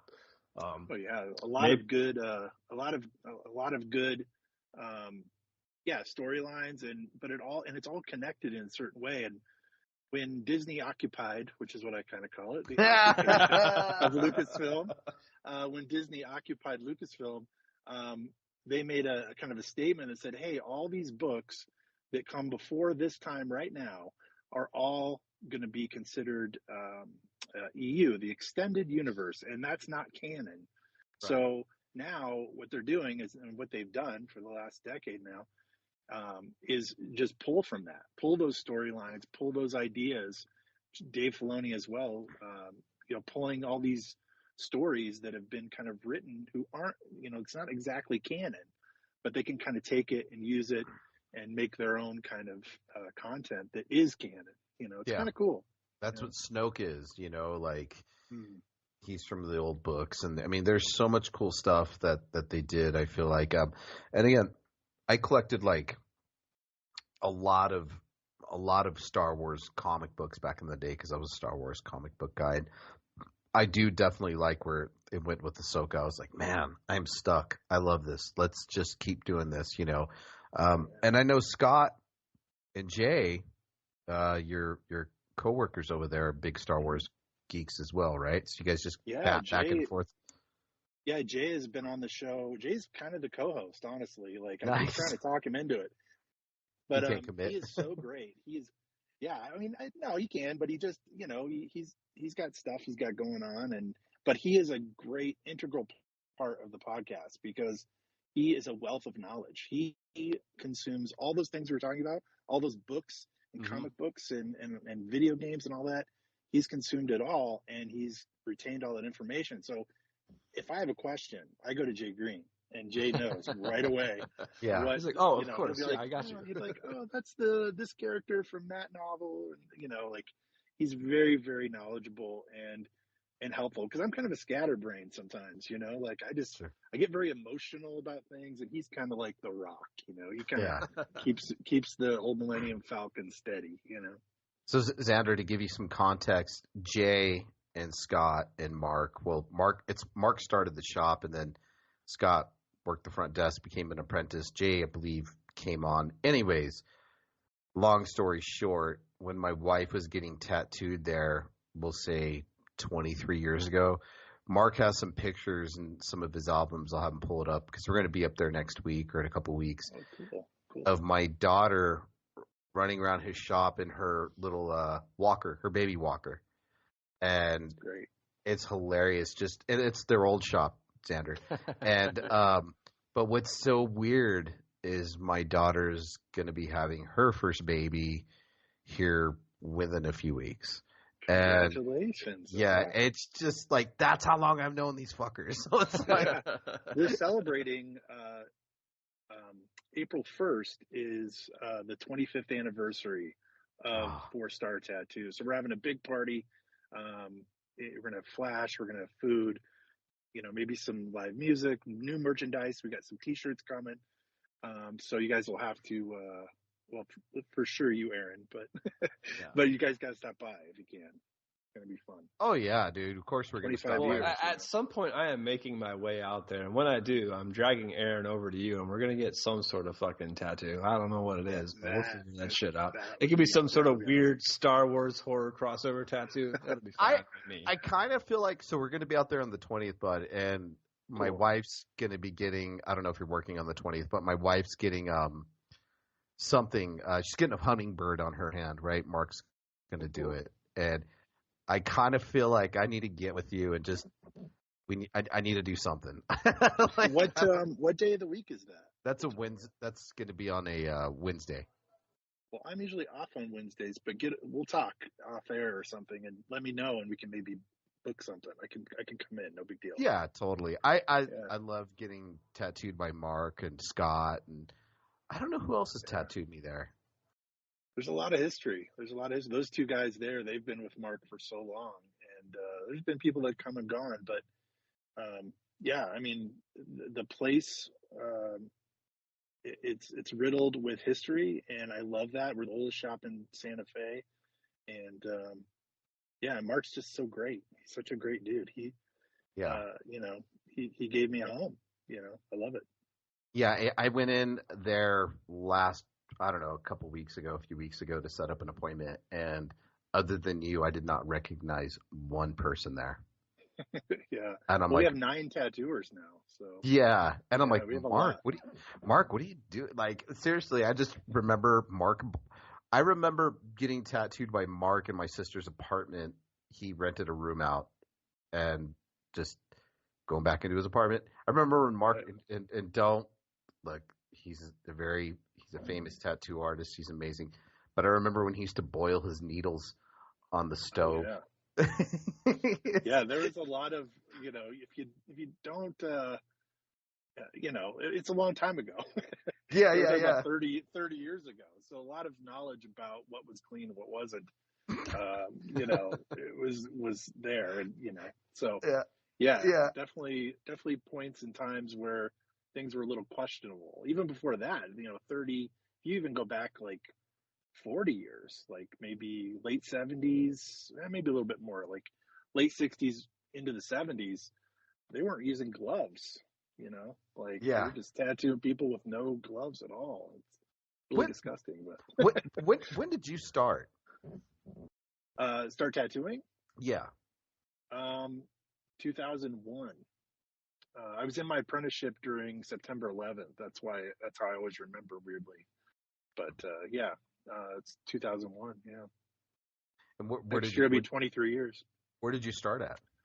So I'm from Iowa originally, and that's where I started, in a small town called Montezuma, Iowa, with a really famous tattooer as well. His name's Darren McKeag, and I think it's McKeag Art on Instagram. Go check him out. He's not only is he an amazing tattooer, but he also does a lot of he's like big in the motorcycle world. So he paints tanks, like one shots, these beautiful tanks with like skulls and stuff on it. Plus he does like commission painting, and he travels all over the world doing these like pinstriping and stuff. And so he's really big. But that's where I got my start, was with him. And then I moved to Des Moines and worked there for a time. And then I moved to Chicago, where I was there for like 13 years, and then just moved here to Santa Fe like maybe 5 years ago. So. That's cool. How'd you get hooked up with Mark? So I knew of Mark, a guy I used to work with, or work for rather. Used to work at 4-Star, and I never met Mark, but I heard he was a cool guy, nice guy, and that the shop had been around for so long. And needless to say, me working for that gentleman didn't pan out. So I was actually, so Mark's wife, Mark's lady Megan, she does upholstery, and she had just upholstered an Eames chair for me that I'd bought. And so I had her number, and I knew that, of course, she was with Mark and stuff. So I messaged her after that all went down at the old shop there, and I said, hey, can you get me Mark's number, And so we had a nice conversation on the phone, and Mark's like, yeah, why don't you just come in tomorrow? We'll just see, how things vibe out. And I spent all day there, had a great kind of interaction, especially with Jay and Scott, who were huge Star Wars fans. And yeah, I just kind of went from there. I did kind of a guest spot for a month, and then he offered me a job, and of course I took it because I love the place, And here we are. Yeah. And it's here great. we are. It's great, man. And I know when I first met you, I vibed with you pretty hard, which was really, really cool, man. Well, yeah. I mean, like I said before, talking with you really got me thinking about this podcasting thing, because I talked to Mark before, and he's like, have you met Aaron? I was like, no. He's like, hi, he's coming in. You have to talk to him. He has a podcast, and he just told me all about the Android Vision stuff. And I was like, wow, this guy sounds cool. And then we got to talking in the back there. And I'd done like a tattoo radio thing for a radio show back in Chicago for a short stint. And so we got talking about that, and then talking with you, being like, oh, man, I could just do it. Shit. All right. Well, you could do it. I could do it. Anybody can do it. I'm going to give it a shot, So where there's a will, there's a way. Yeah. Yeah. This is the second time we're going to bring this up on this episode. Well, a couple of segments ago, we were talking about when Xander and I first started. I don't know. I was brought on as a guest because of just the weird shit that I would post on the old message board. They're just like, "Hey, we need to get this guy on. He's a fucking weirdo." And yeah, because I was me and Gregmo were kind of writers for the website, and the other guy, Butcher, kind of did the podcast. He did a little bit of writing, but mainly it was Gregmo and I doing a lot of the writing, and then we were all podcasting together. And then like the idea was like, oh, let's fucking get Android Virus on. Like, this guy has been wreaking havoc in the forums since day one. Bring him on. Let's see what happens. Yeah, that's awesome. And that's where it started. I mean, really. Wow. Honestly, like, it was one of those situations where, that ended and we picked up where it left off. But it was really funny back then how archaic it was, as far as I remember sitting there with Xander while the guy, Butcher, he was the one who ran the podcast, was like, oh, I'm not ready yet. I'm trying to get everything in order in time. Hey, can you stop? We're going to pause there. Let's pick up back where we started. Like, he was I'm like, it was like hours and hours. It was like 5 hours, 5.5 hours to record a 80-minute show. Like, it was fucking insane. Wow. I was like really directing kind of where things needed to go. And well, like a lot of the times it worked really well, but a lot of times it didn't. Like, I think sometimes it became, he was so hung up on like being funny and doing this and doing that. Like, a lot of shit felt forced. Like, we just wanted to talk about fucking movies, and he wanted to be like, oh, we got to have like this segue of comedy and this and that. And, oh, hey, he had to be like making all these fucking noises. And like Aaron and I are like, can we just talk about the fucking movie? Like, I don't understand what the problem is here. Like, I'm not trying to be a stand-up fucking comedian. Yeah. Like, let's go. Yeah. The best structure is no structure, I think. Right. Totally. Yeah. And that's always been a compliment of our show for Aaron and I, is like, I just feel like I'm listening to two friends talk about shit they like, and that's cool. Like, so. And I've tried to do that with mine too. I just like to see where things go. I do keep some notes and stuff, because there's definitely things I want to talk about, but for the most part, I just let it go, especially when I interview people about their fandom and stuff. Like, it's great just to, talk to them and let it naturally take its course, like wherever. Yeah, exactly. The art of conversation. In that episode with Tate Fletcher, we talked a little bit about that, and he talks about having having the conversation and how important that is for people, to really, and for us to be able to sit across from each other and talk to each other, or even just through, Skype or whatever. It's important to have these conversations and build friendships. And it's amazing what it can do. Because now, if I'm right, I think I asked you this last time, Aaron, but you guys have never met each other. Is that right? Oh, true. Wow, that is amazing. You guys have you've built up such a friendship, and you've built this podcast together into this success, and you guys have never seen each other. It's amazing. Yeah, we started like bullshitting on the forums in like 2009, early 2009. So that's when we started like talking, and then our friendship just kind of picked up because, we like a lot of the weird same shit. So yeah, and what's funny is when he's gonna meet me, I'm gonna get that Roadhouse. I don't know if many of you are familiar from Roadhouse, the famous line, "I thought you'd be bigger." I get that every time. It's like, no, I'm a short motherfucker.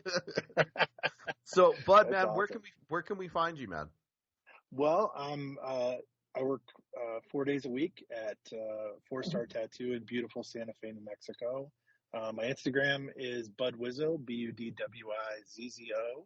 and the podcast is the podcast is the Dorkside Cantina, and you can get that wherever you listen to podcasts. Well, we appreciate that, sir. And I am officially inviting myself on your podcast and kicking the door in. You have my contact. You have my contact information. And for sure, I've got a lot of big things happening for the next year. I'm actually contemplating starting another podcast. Yeah, he's got the bug. He's got the bug. I got the itch. I got the bug. So I'm looking to do that as well. So yeah, I mean, I'd love to have you on and talk more Star Wars and just go from there, man. Right on, man. Well, we appreciate you coming on. Yeah, thank you guys. It was great to chat with you again, man. Yeah, thank you guys for having me. And if you ever want me back on your show, I'll watch some shitty horror movies and we'll do it. Oh yeah, plan on it. I got a few good ones picked out here for the next year, so we'll see. We'll see. Yeah, if anything, sci-fi would be fun or weird. I'm in, dude. Let's do it. I got a couple sci-fi films on the dock, so yeah, it could happen. Cool. All right, we'll hit you up for sci-fi stuff. Let's do it. All right, man. Thank you. All right, but thank you so much, man. We'll talk to you soon.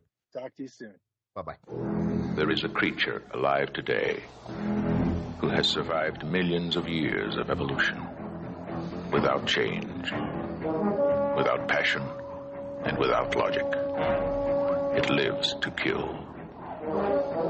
A mindless eating machine. It will attack and devour anything. It is as if God created the devil and gave him jaws. And then we have Xander's dog in the background. I don't know, maybe it's a clown nose. I don't know what it is. But we wanted to have it's our 100th episode, right? Our 100th episode, and we wanted to invite what we always refer to as the Palpatine. Would he be the Palpatine? The I don't know what it is. You started it all for us, sir. Do I have to be on the evil side of the Empire? Can't I just be like a Jedi? I guess if you want. You're gonna set the chat room on fire. They're gonna actually listen to our podcast now that you're on it. So, Mr. Gregmo Roberts, how you doing, sir? Doing very, very well. Doing very well, Mr. Xander and Android Virus. Yeah, well, it is amazing to have. When's the last time? I know you're on the radio. We get the TIFF reviews and all that fun stuff. When's the last time you've been on a podcast? Oh, a podcast. It would probably go back to the Killer Review days. Everything that I've done since then has been live radio. I don't think I've done a podcast for maybe 2 years, now that I think about it. Well, we are beyond happy to have But you guys, 100. Like, I don't know what the budget is, if you guys can insert applause from an audience or something like that when I say that, right? But 100. That's incredible. That's incredible. So let me ask you a question before we even get into anything. Let's go back. It's fall, November 2014. You get a hold of Xander. You also get a hold of Homicide, and you guys decide that you're going to do a podcast of Frogs and Blood Rage. Right. Like, how did it come about? How did the very first one come about? Well, I think Aaron and I were talking, and we were like, let's just start a show. We kind of missed recording, and we had a lot of fun to kill the reviews, but it also felt like it was a lot of, forced energy and forced humor, and it didn't really feel natural to us. And we had a lot of great moments on there. Don't get me wrong, but it wasn't really kind of what we wanted. And Aaron and I always wanted to talk about the kind of weirder, not mainstream stuff. So it was like, all right, how can we do this? And I was like, all right, we're going to do a show. It's going to be me. It's going to be Aaron, and we're going to do Frogs. And I don't remember how Blood Rage came out. I think you picked Blood Rage. And then you're like, well, we should maybe have somebody else on. And we're like, well, who can that be? And, we all knew Homicide from the forums. It'd been around a long time. And Aaron actually Homicide lived in Albuquerque before he moved to Vegas. Is that correct? Yeah, he lived in Albuquerque at one time, and I had met him at a job, and I just saw him wearing a demon's shirt or something like that. I was like, okay, that's my people. So yeah. You're wearing the uniform, sir. So yeah, we had Homicide on, and we batted around are we going to have a third wheel? Or are we not? And so we just put it off as a guest, hey, we have a guest on our show. Yeah. And although much love, we love Homicide. Haven't talked to him in quite some time, but it's just Xander and I had such a good banter back and forth, and there was just a really, I guess you could say, I don't know, an organic feel to what we do, and and it shows into the picks that we make. Because really, man, Gregmo, we literally just spin the wheel like on Price is Right, and then I hit number 10. Okay, that's the movie I'm watching, and there's no rhyme or reason. I just pick. I like the cover. Oh, I like the name. Yeah. And sometimes I may pick a softcore porn. It happens. Oh, it fucking happens. I'm the king of softcore porn picks. It has. And you know what? I had thought that I had listened to all of your episodes until you started advertising that you're going on to your 100th, and I thought there's no way I've listened. There's no way I've listened to all 100 of these, right? But one of the great things about your podcast, which kind of separates you guys from is the picks that you guys make. Night of the Blood Apes. Again, I consider myself a fairly well versed, a film aficionado. And yet I've got to look up these titles. I got to look up what's Beyond the Darkness and Fatal Pulse and what are these Deathbed. I like Fatal Pulse, Death Sauna. There was a sauna one in there too. Yeah. So you guys definitely put a spotlight on some of these films that are not easy to find or that we would just ignore if we're going through our streaming platforms. And to that, I'm thankful. Not thankful for some of the films that I've watched as a result. I've given Xander shit for wasting 2 hours of my time on multiple occasions with films that he has given somewhat of a favorable response to that I just feel as if maybe the drugs in Atlanta, Georgia are better than the drugs down in New Mexico. That makes sense to me with some of the conversations you two have had. But right. I'm incredibly appreciative and very impressed that you guys it's been since 2014. Yeah, that's crazy. A long go. Oh, what's wild? We were talking about this, and some people are like, "How long have you guys doing this?" And I was like, "What? 4 or 5 years?" And we're like, "No, further back." Like, yeah. Holy shit! Yeah. It has been really cool, and I'm not taking claim for any of this by any shape or form, but it has been cool as the show has gone on, and Aaron and I have talked about films, and then the next thing you know, Vinegar Syndrome's putting out a Blu-ray release, and all these other companies are snagging up these weird off the beat movies, and they're giving them Blu-ray releases and 2K, 4K scans, and they're coming out, and that's the whole fucking point of the show, right? Like I said, I'm not taking claim for it, but for us is we want to talk about these weird little things because there's an audience for a lot of this stuff, and it may not be yours or somebody else's holy grail of films, but like there is an audience for it. And especially with all the shit going on with streaming right now and losing digital rights and this and that, like it's cool to like kind of feel like you've been a champion of the cause and raising awareness for like these like just offbeat smaller films that, don't deserve to disappear, in the middle of the night. But, that's been cool to see, because I can't tell you how many times we've like, oh, Vinegar Syndrome's got it out. Massacre Videos put it out. All these other small indie labels, 88 Films put it out. Like, it's been really cool to see. It is. Well, you guys have had me searching with your titles, right? Where I'll have to go on to Just Watch, or I'll go on to Letterboxd and find out where can I find these titles to see if I am in agreement with you two on the topic. And most times it ends up being on Tubi. That seems to be one of the go-tos with a lot of the titles that you guys have picked. So you've opened my eyes to. I'm not gonna thank you for it generally, but you've opened my eyes to a lot of titles that definitely are conversation starters in social settings. So thank you for that. What would be the weirdest film you guys think that you guys have selected? The one that comes to mind that I really, really like that actually now has a full on fucking release coming out is The Plumber. Oh, I had no idea. Like nobody. Again, I'm not claiming we were the first people to talk about it, but I hadn't heard anybody talk about that film. I hadn't seen a single still from that film, a VHS cover of that film, and Aaron pulled it out, and I was like, what the fuck is this? And I was like, this is a really cool, oddball film. Australian, if I remember, right? Was it Australian or New Zealand?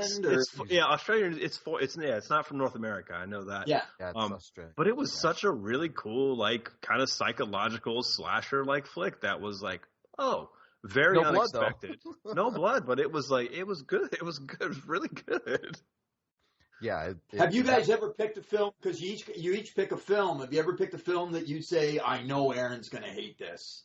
Or are you excited thinking, I know Aaron's really here's a title that he hasn't heard of before, and I know he's really going to. So I will say, I've already seen it, I know he's done. For the most part, we typically try to do something neither one of us have seen. And a few times I've stuck some stuff on Aaron, but it's always been like, this is going to be cool and you're going to love it. One of the ones that comes to mind is 2015's The Silence from South Korea, which is a newer film than we typically talk about, but it starts off as like a typical Japanese like reform school for girls that's like a ghosty story in this beautiful old like building, but then it turns into like a fucking superhero movie by the end of it. So I really just try to like give him something that if I've seen it before, I really try to give it to him because he will like it, not that he will hate it. Most of the stuff we hate, we both went in blind. Stuff like Robo Vampire, wait. Las Vegas Serial Killer, which is probably the worst movie we've ever talked about. Las Vegas Serial Killer is absolutely terrible. But Robo Vampire, I had seen that before. I didn't go in blind. You said you owed me one for that one. Oh, that's right. That's right. Yeah, I owe you one now because I made him watch Robo Vampire because I'm a huge sucker for as schlocky as you can find horror Asian type of movies. But Las Vegas Serial Killer is one that both of us picked, and I was like, "What? This is the worst movie I've ever fucking seen in my life. It's really bad." I would have to say, going back to your original question, some movies that I thought were amazing, that blew my mind, that were so much deeper than what you could give credit for, and that one was Witch from the Sea. Yeah, it was a deep dive into trauma. And what's crazy is the poster of the movie's taken off an old Frank Frazetta painting called The Witch from the Sea. So I don't know if, somebody saw the poster and said, hey, I want to make a movie about this, or just whatever, or just use the poster. But that movie really amazed me. I think that movie deserves more spotlight, just kind of based on what trauma can do to a child of sexual abuse.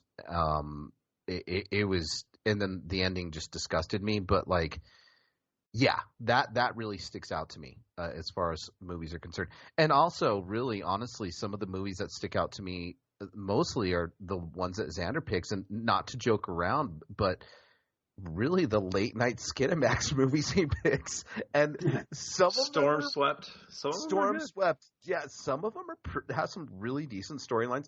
Now, never mind, you got the Bucks and Babes that were in Penthouse in the late 80s and early 90s. Like, there's some pretty cool gems in there.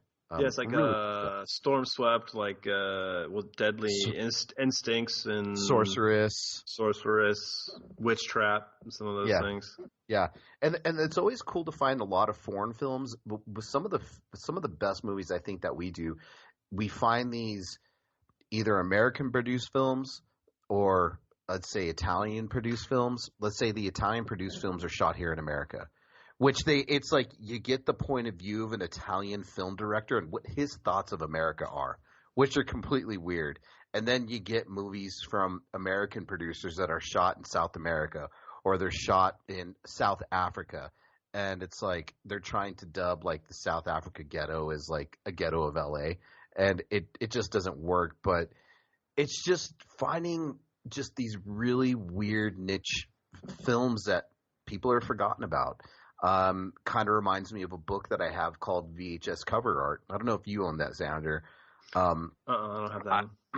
I'd highly recommend both of you picking it up, but it's VHS Cover Art, and it's by a guy named The Dude Designs. Thomas Hodge. Thomas Hodge, yeah. And what he does is he takes old VHS covers and he lays them out in a book so you can see the front and the back. And each section's like children's movies or cartoons, action movies, horror movies, comedies, and it's just forgotten art. And that's what I like about this shit is just the forgotten art. And you don't even know who some of these artists are. They're forgotten. And that's kind of like what I like doing what we do. It's a form of curation in my point of view. I think that these movies need not be forgotten. Somebody put their time in, somebody put their energy in, somebody put their heart and soul into them, and they deserve to be recognized, though as shitty as they may be. Yeah. Do you screen them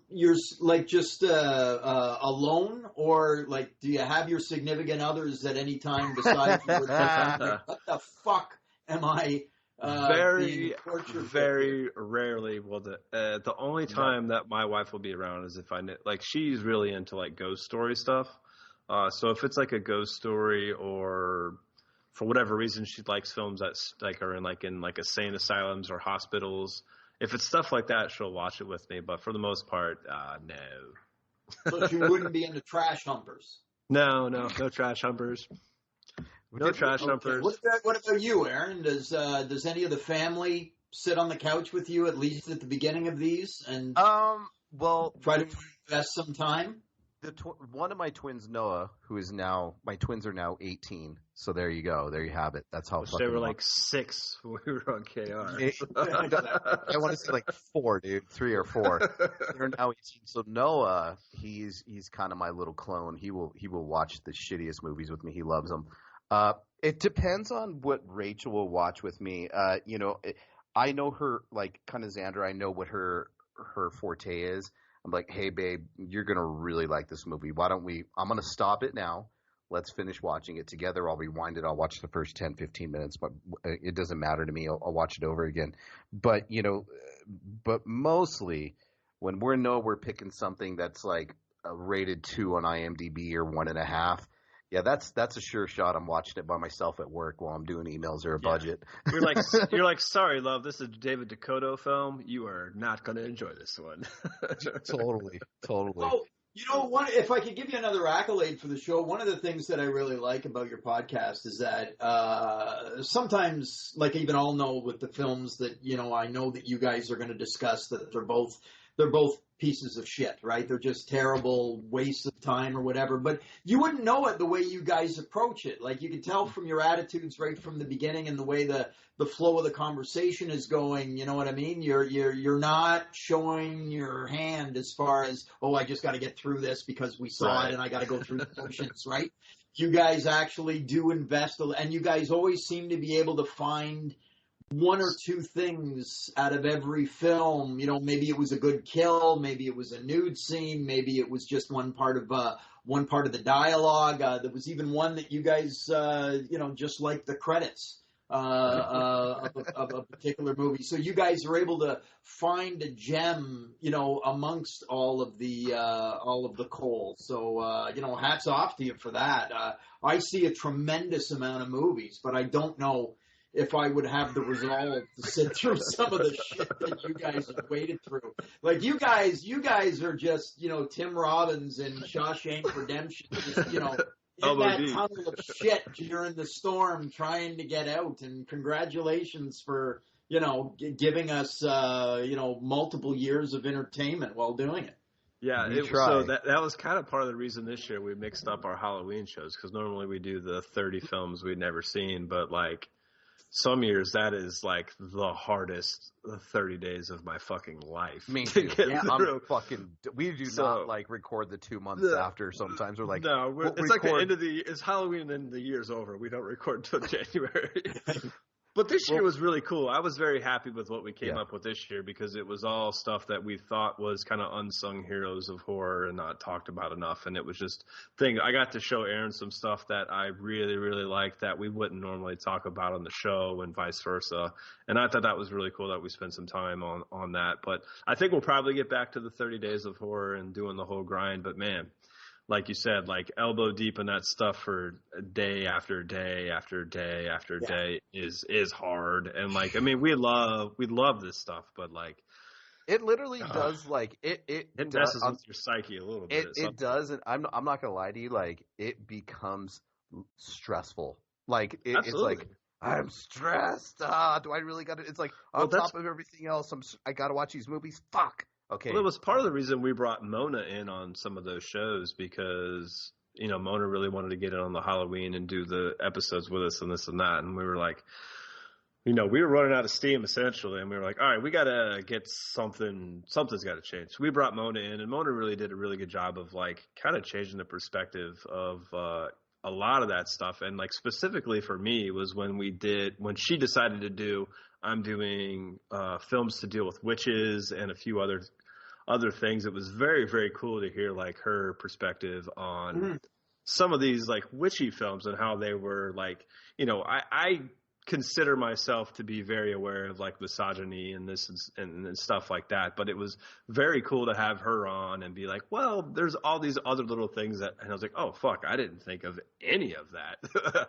So it was nice to get some blood pumped in on that on the Halloween episodes. And I do like it. We will get back to it at some point to do the 30 for 30, but I'm very proud of what we put out this October. So it was really cool. I think a shining gem to me this past one was, and believe it or not, and it was I say fucking Wesley Snipes. It was the werewolf one, the HBO movie that we did. God damn it, Mario Van Peebles. Oh, something of night. Yeah, so there's a Mario Van Peebles HBO movie that I remember seeing in my teens, and I loved it because it has some of those 90s horror movies are really overlooked, and I think that's one thing that Xander's really brought me to as well, is like, look, we're all 70s, 80s horror, the golden years of horror, and then you got the Screams that reinvented horror, and then you got everything up to this point, but then you got there's a window there from the early 90s up through, you want to say, like 95, 96. There's just a little bit of like a forgotten half of a decade there. Some really cool shit that came out that is just kind of part of like, I don't know, in my it's like a dreamy little forgotten time. And you just got this chunk of horror movies. Full Eclipse. That's the name. Yes. I don't know if you've seen that. And what's crazy is about some of these movies, you're like, somebody watched this movie and made Blade, like for real, like right. Somebody watched this movie and made that. There's no fucking way that they didn't do that. We did a movie one time, I believe it was called Equinox, and it's a 19... it has a Criterion release as well. Equinox does. And you watch Equinox and you're sitting through it, and I'm like, this is Evil Dead. What the fuck? Straight up. straight up fucking Evil Dead. And I have a buddy that I do Android Vision with. He's one of our castmates, Preston, or he goes by Shred Gain. And he's huge in Evil Dead. Ash is his hero, and Preston's 27 years old. He's very, Evil Dead, Evil Dead, Evil Dead. I said, hey, Preston, I'm going to ruin your life. I said, okay, we're going to cover Equinox on Android Vision. We're going to show it on the big screen. He goes, okay. He left and he goes, bro, you just ruined my fucking life. I was like, I'm sorry. I'm sorry. And I was like, everything gets, and not lifted from it, but something inspired it, right? Yeah, well, that's the old Hollywood machine. Like, remakes are nothing new. They've been doing it forever. As long as film's been rolling, when times are down, they always cash in on whatever was successful before. And like horror is not the only exception. They do that in every other genre in the film industry. So, but it's whatever came out when you were watching movies, you think and believe to be like, oh, this is the most original thing I've ever seen. And for people that love the Evil Dead, they think that is, groundbreaking on all the levels. In a lot of ways it is. I'm not taking anything away from it, but there's a lot of stuff taken away from Equinox. Absolutely. Yeah, the Evil Dead was good, but it wasn't ground zero. It was, it was a copy of a copy of a copy of a copy. As the expression goes, Hollywood's only got 5 stories. They just recycle them in different ways, right? Yeah. Yeah, and I'm a big champion of the 90s films. I always try to tout that I have the largest 90s horror film list on Letterboxd, and it's still ever growing. I just added like 10 more to it the other day. I just watched a film last night called Fourth Floor with Artie Lang, Juliette Lewis, Shelley Duvall, and there's another person in there. And it's just like a weird thriller, but it's like a late 90s horror flick, really. And it was all right, but... From the 90s, Art Lang would have his original nose. Yeah. And he plays like this weird, like... his character's weird. Wild. He wears like a wife beater and is very like aggressive towards all the tenants, and he's the basically building superintendent's son. And he is mad because an apartment became vacant and they didn't give it to him, so he must live in the basement by himself. So he's like spackling holes in the wall, all angry throughout the movie. So two full circles here, kind of speaking on that. Like, we talk about the Cable Guy with Jim Carrey, which would not exist without the plumber. The plumber, hell yeah. Would not exist. Absolutely would not exist. Now, Gregmo, I want to take it into a different direction. We talked earlier about Mona helping us out. And Mona actually became the way Mona found me was through Android Vision. Mona's an Albuquerque local.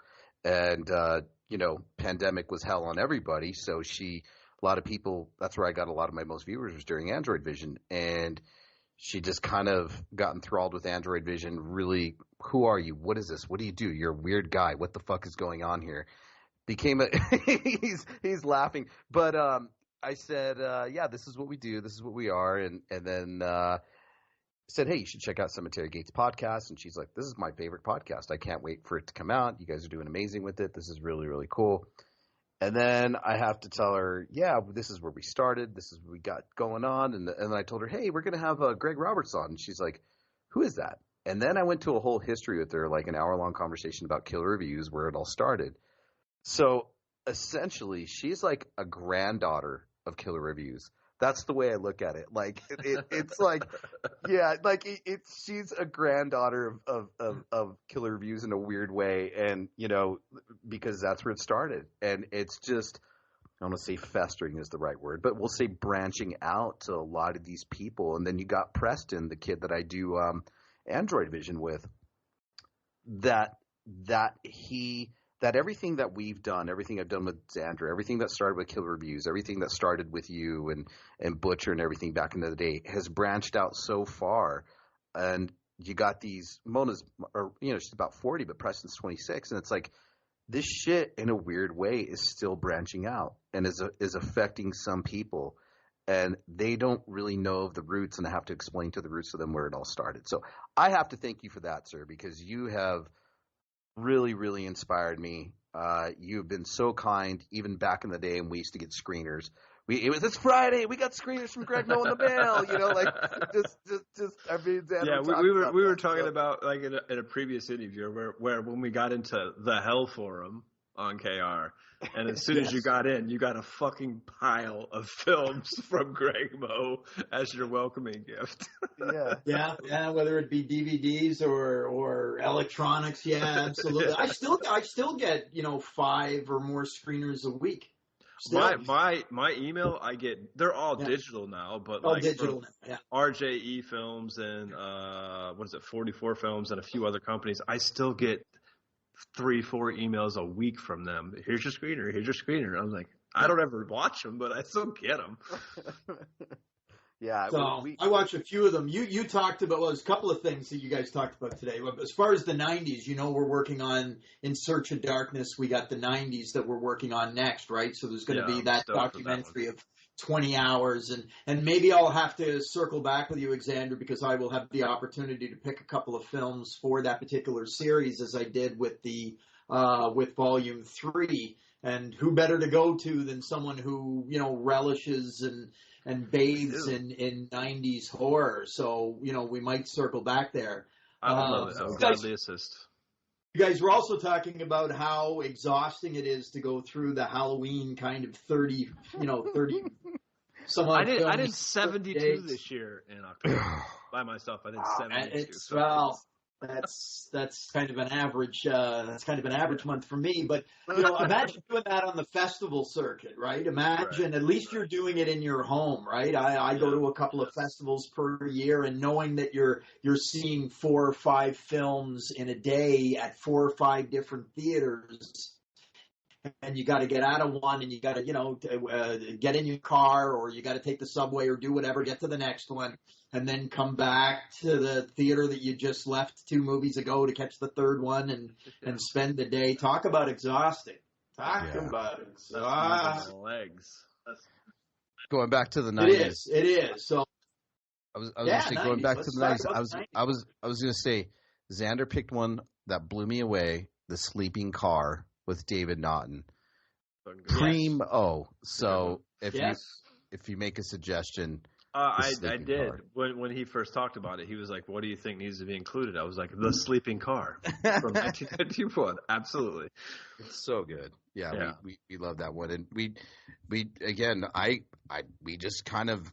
It's funny. I just do the Russian roulette with it, and I'm like, let's watch this. I like the cover, And what's really cool, me and Xander were talking about this in a couple of the other interviews we were doing on this episode, is how we always find something in common with the movies that we pick, whether it be a creature feature, whether it be a woman killer, whatever the case may be, an escaped lunatic.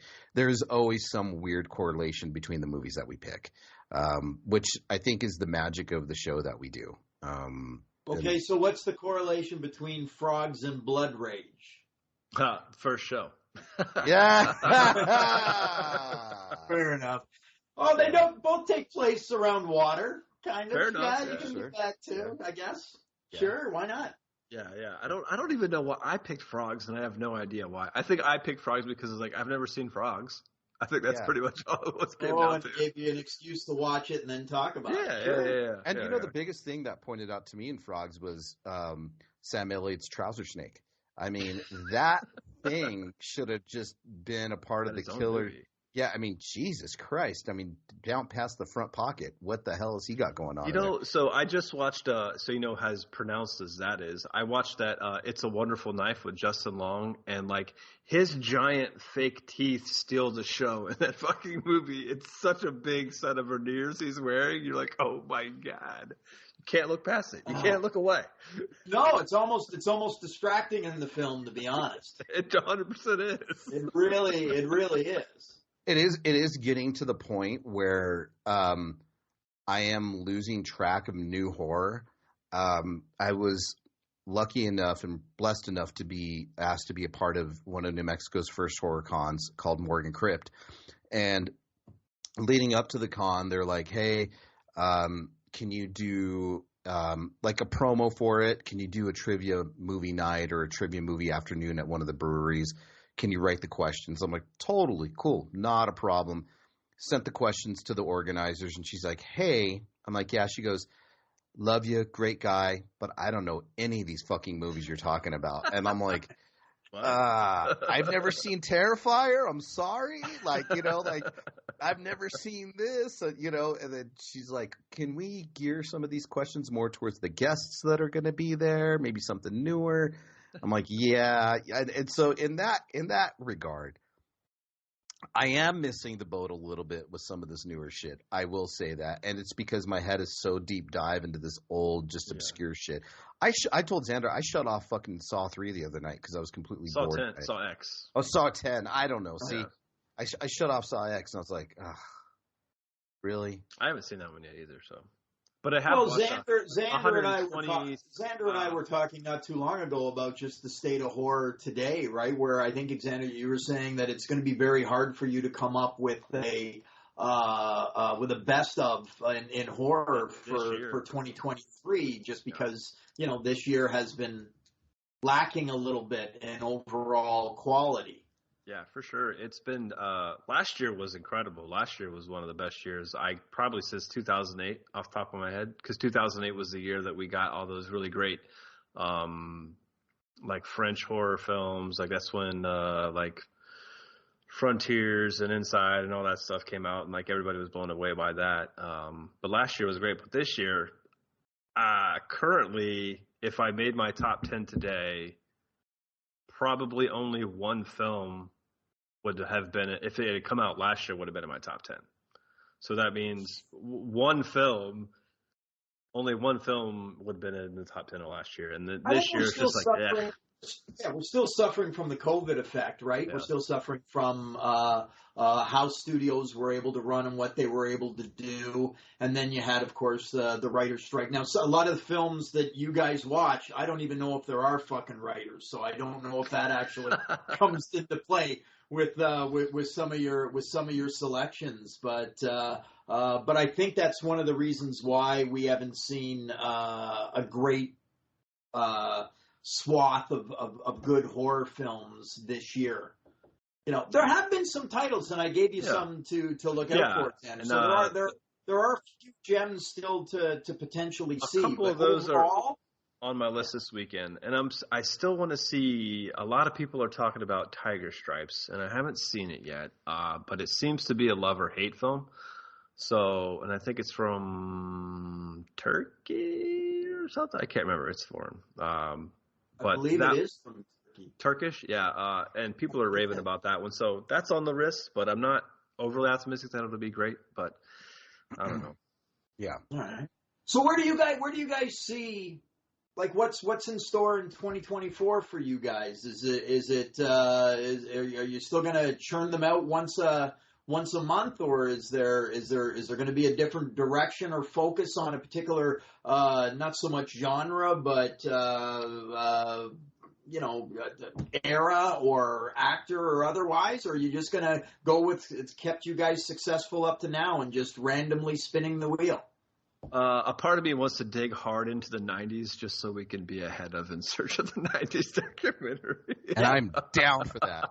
100% down for that. Which we've hit a shit ton so far, but it's like, but no, like the plan is for me is like, we truly don't take this too seriously. Like I just want to hang out with my friend and talk about fucking movies, and if we can record every other week, cool. If we can record once a month, cool. If we can record once every 6 weeks, cool. I don't care. The idea is to continue to talk about movies with Aaron and just have fucking fun. I don't ever want it to feel like a job. I don't want it to feel forced. That's why we don't ask for fucking donations, and we don't ask for people to join our Patreon, because like to me, this is my fucking hobby, and I'm not going to ask people to pay for my fucking hobby.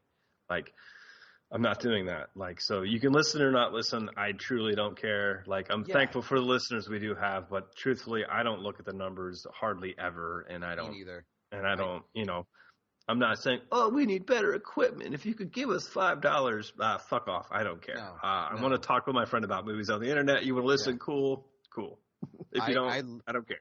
I literally edit this shit on a editing tool that I downloaded on my phone and paid $9.99 every 3 months for. And it's the same tool I use to edit Android Vision with, and it's as good as fucking anything. And so it's like you get these people who, not dogging them, you know, love your art, do what you got to do. But for us, we just make do with what we have, and I think that's what we like. We're kind of a DIY type of thing, and I don't need $1 million microphone. I don't need a crazy editing program on my computer that I'm going to pay $1,000 for. I edit everything myself. I edit the openings. We do everything ourselves. Of course, we've reached out to some artists, you know, that have allowed us to pay them for our artwork, which is amazing. You know, we want to do that. We want to pay people for our artwork. But for all intents and purposes, like, you know, I will have some shirts made, put my own money into it. No screen printing guy, and horror convention, I'll either give them out or whatever. It's free promotion. So. Yeah, the only thing I would like to do an interview every now and again with somebody in the industry, but like I'm not hung up on it. It doesn't matter. I don't expect people to be knocking down our door and be like, "Oh, got to get on the Cemetery Gates podcast." Like, whatever. So, in interviews again, they always tell you not to meet your heroes, right? I mean, Right. again, I've met just about every celebrity and big director that's out there, thanks to my affiliation with the Toronto International Film Festival. And I got to tell you that I rarely speak to them anymore. I'll say hi to them. I'll cheers them if we're having a beer and we're standing at the bar together or something like that. But actually gushing over or asking them a lot of questions, I know that on the circuit they're continually asked the same questions all the time, and it just becomes static answers, and they just want to move on to the next, right, and not talk about continually about the project to which they're promoting at the time. But there are some good ones. Like back in the Killer Review days, we did Danielle Harris one time. We had a couple of good interviews that actually that they were very candid and offered. You know, we weren't asking the static questions. We weren't asking the, you know, what you would get on Andy Cohen Live, right? You were going off the grid, so to speak. Maybe more a little bit like Sean on Hot Ones, right? And trying to, love Sean. And just asking them some questions that you know is not in anybody else's arsenal. So you know, interviews are good. Go ahead. I was going to say, I'm not sure. I brought some of the magic of not Killer Reviews, but what we do here on Cemetery Gates / Android Vision. We were successful to run a panel, and I wanted Dave to be in town for this one. He just couldn't make it, whatever. But we did a panel. The Android Vision cast did a panel with my wife's aunt passed away as well. Yes, it was, and so we did a panel with Felissa Rose, and I'm in my Android Vision garb, and I tell her, "Hey, so I am going to be in character." She goes, "Okay." And I said, in this interview, this panel, she goes, "Yes, it's going to get fucking weird." Yeah, it's for the 40th anniversary of Sleepaway Camp. Yeah, and she looks at me and she goes, "I like fucking weird, thank you." So we do the panel, and you could see in the panel she's looking at the guy behind her who, you know, her handler or whoever sits there. Then she looks at him, she goes, mouths, "What the fuck?" You know, and then she's like, "Where the fuck am I?" And I'm like, "Yes, we did it. We succeeded. We just did a fucking weird-ass different fucking panel." Got message from her. She goes, "That is one of the funnest panels I've ever done. Thank you so much." So, you know, it's all attributed to what we do on Cemetery Gates, just doing the weird shit. Like, let's just keep that fucking ball going, man. Like, that's what I want to do. I don't want to be the same cookie cutter shit that's out there. I don't want to be the guy who has reviewed a Nightmare on Elm Street retrospective, a Halloween retrospective, a million fucking times. I have no interest in that. And I am holding tight, and I have a bond with Xander. I have yet to see Friday the 13th part 5 or 4. Was it 5? 5. And I am not going to see it ever. Like, that's just, you haven't seen Friday the 13th part? Nope, have never seen it. You consider yourself a horror fan. I certainly do. Like, you're like, yeah, but have you seen The Sleeping Car? Yeah. But have you seen Scary Movie? Oh, I've seen it. No, the original Scary Movie. The one from the 83. Is that one from 83? I think so. Yeah, totally. So, I got to jump on another podcast, fellas. Yeah. Sorry to rain on the parade. Oh no, this is good. This was supposed to be 20 minutes, and we're at 40. So I know. Oh well, but yes, you can edit me down on your phone with your Hell little no. yourself, right? But before we go, I do want to send a huge thanks to you, Gregmo, because without knowing you for so long and knowing your involvement with the Toronto International Film Festival, I never would have gotten involved with the Atlanta Film Festival, and I'm a part of the screening committee for them for their short films, and it's been one of the most rewarding and awesome and beautiful things I've ever had the opportunity to do. So thank you for always championing films and always championing, the art form in general. And so much love. I am happy to know you, my friend. Yes. Thank you for coming on. Thank you. It took you 10 fucking years, 100 episodes. We had to make it special. Thank you. So. And on that, as I'm going to be the one who laps your left nut. Man, it started with you guys and both of you together. And just because I posted weird shit in the forums, you both welcomed me onto the KR podcast. And when that fell on its ass and Xander and I picked things up, it's where it started there. And I think I have told you before, Greg, like, man, things have picked up for me here locally. And I'm a player of the local horror scene. And it's a tribute to you guys, man. You guys sparked the flame. So I cannot thank you enough for that. And, my wife also thanks you for a few near divorces. But, she's looking at me, getting ready to throw an apple at me. But hit him, Ray. Hit him. I know. Much love to you guys. Thank you so much. Right. I appreciate y'all.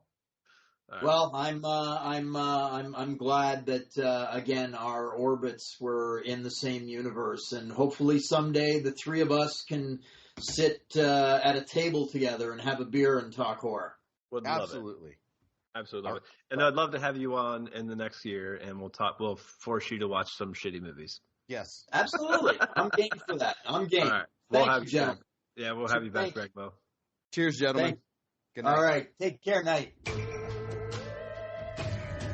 You've been listening to the Cemetery Gates podcast, featuring Android Virus and Xander Kane. Follow us on Twitter, @AndroidVirus, @Xander_Kane, and @CemeteryGates66.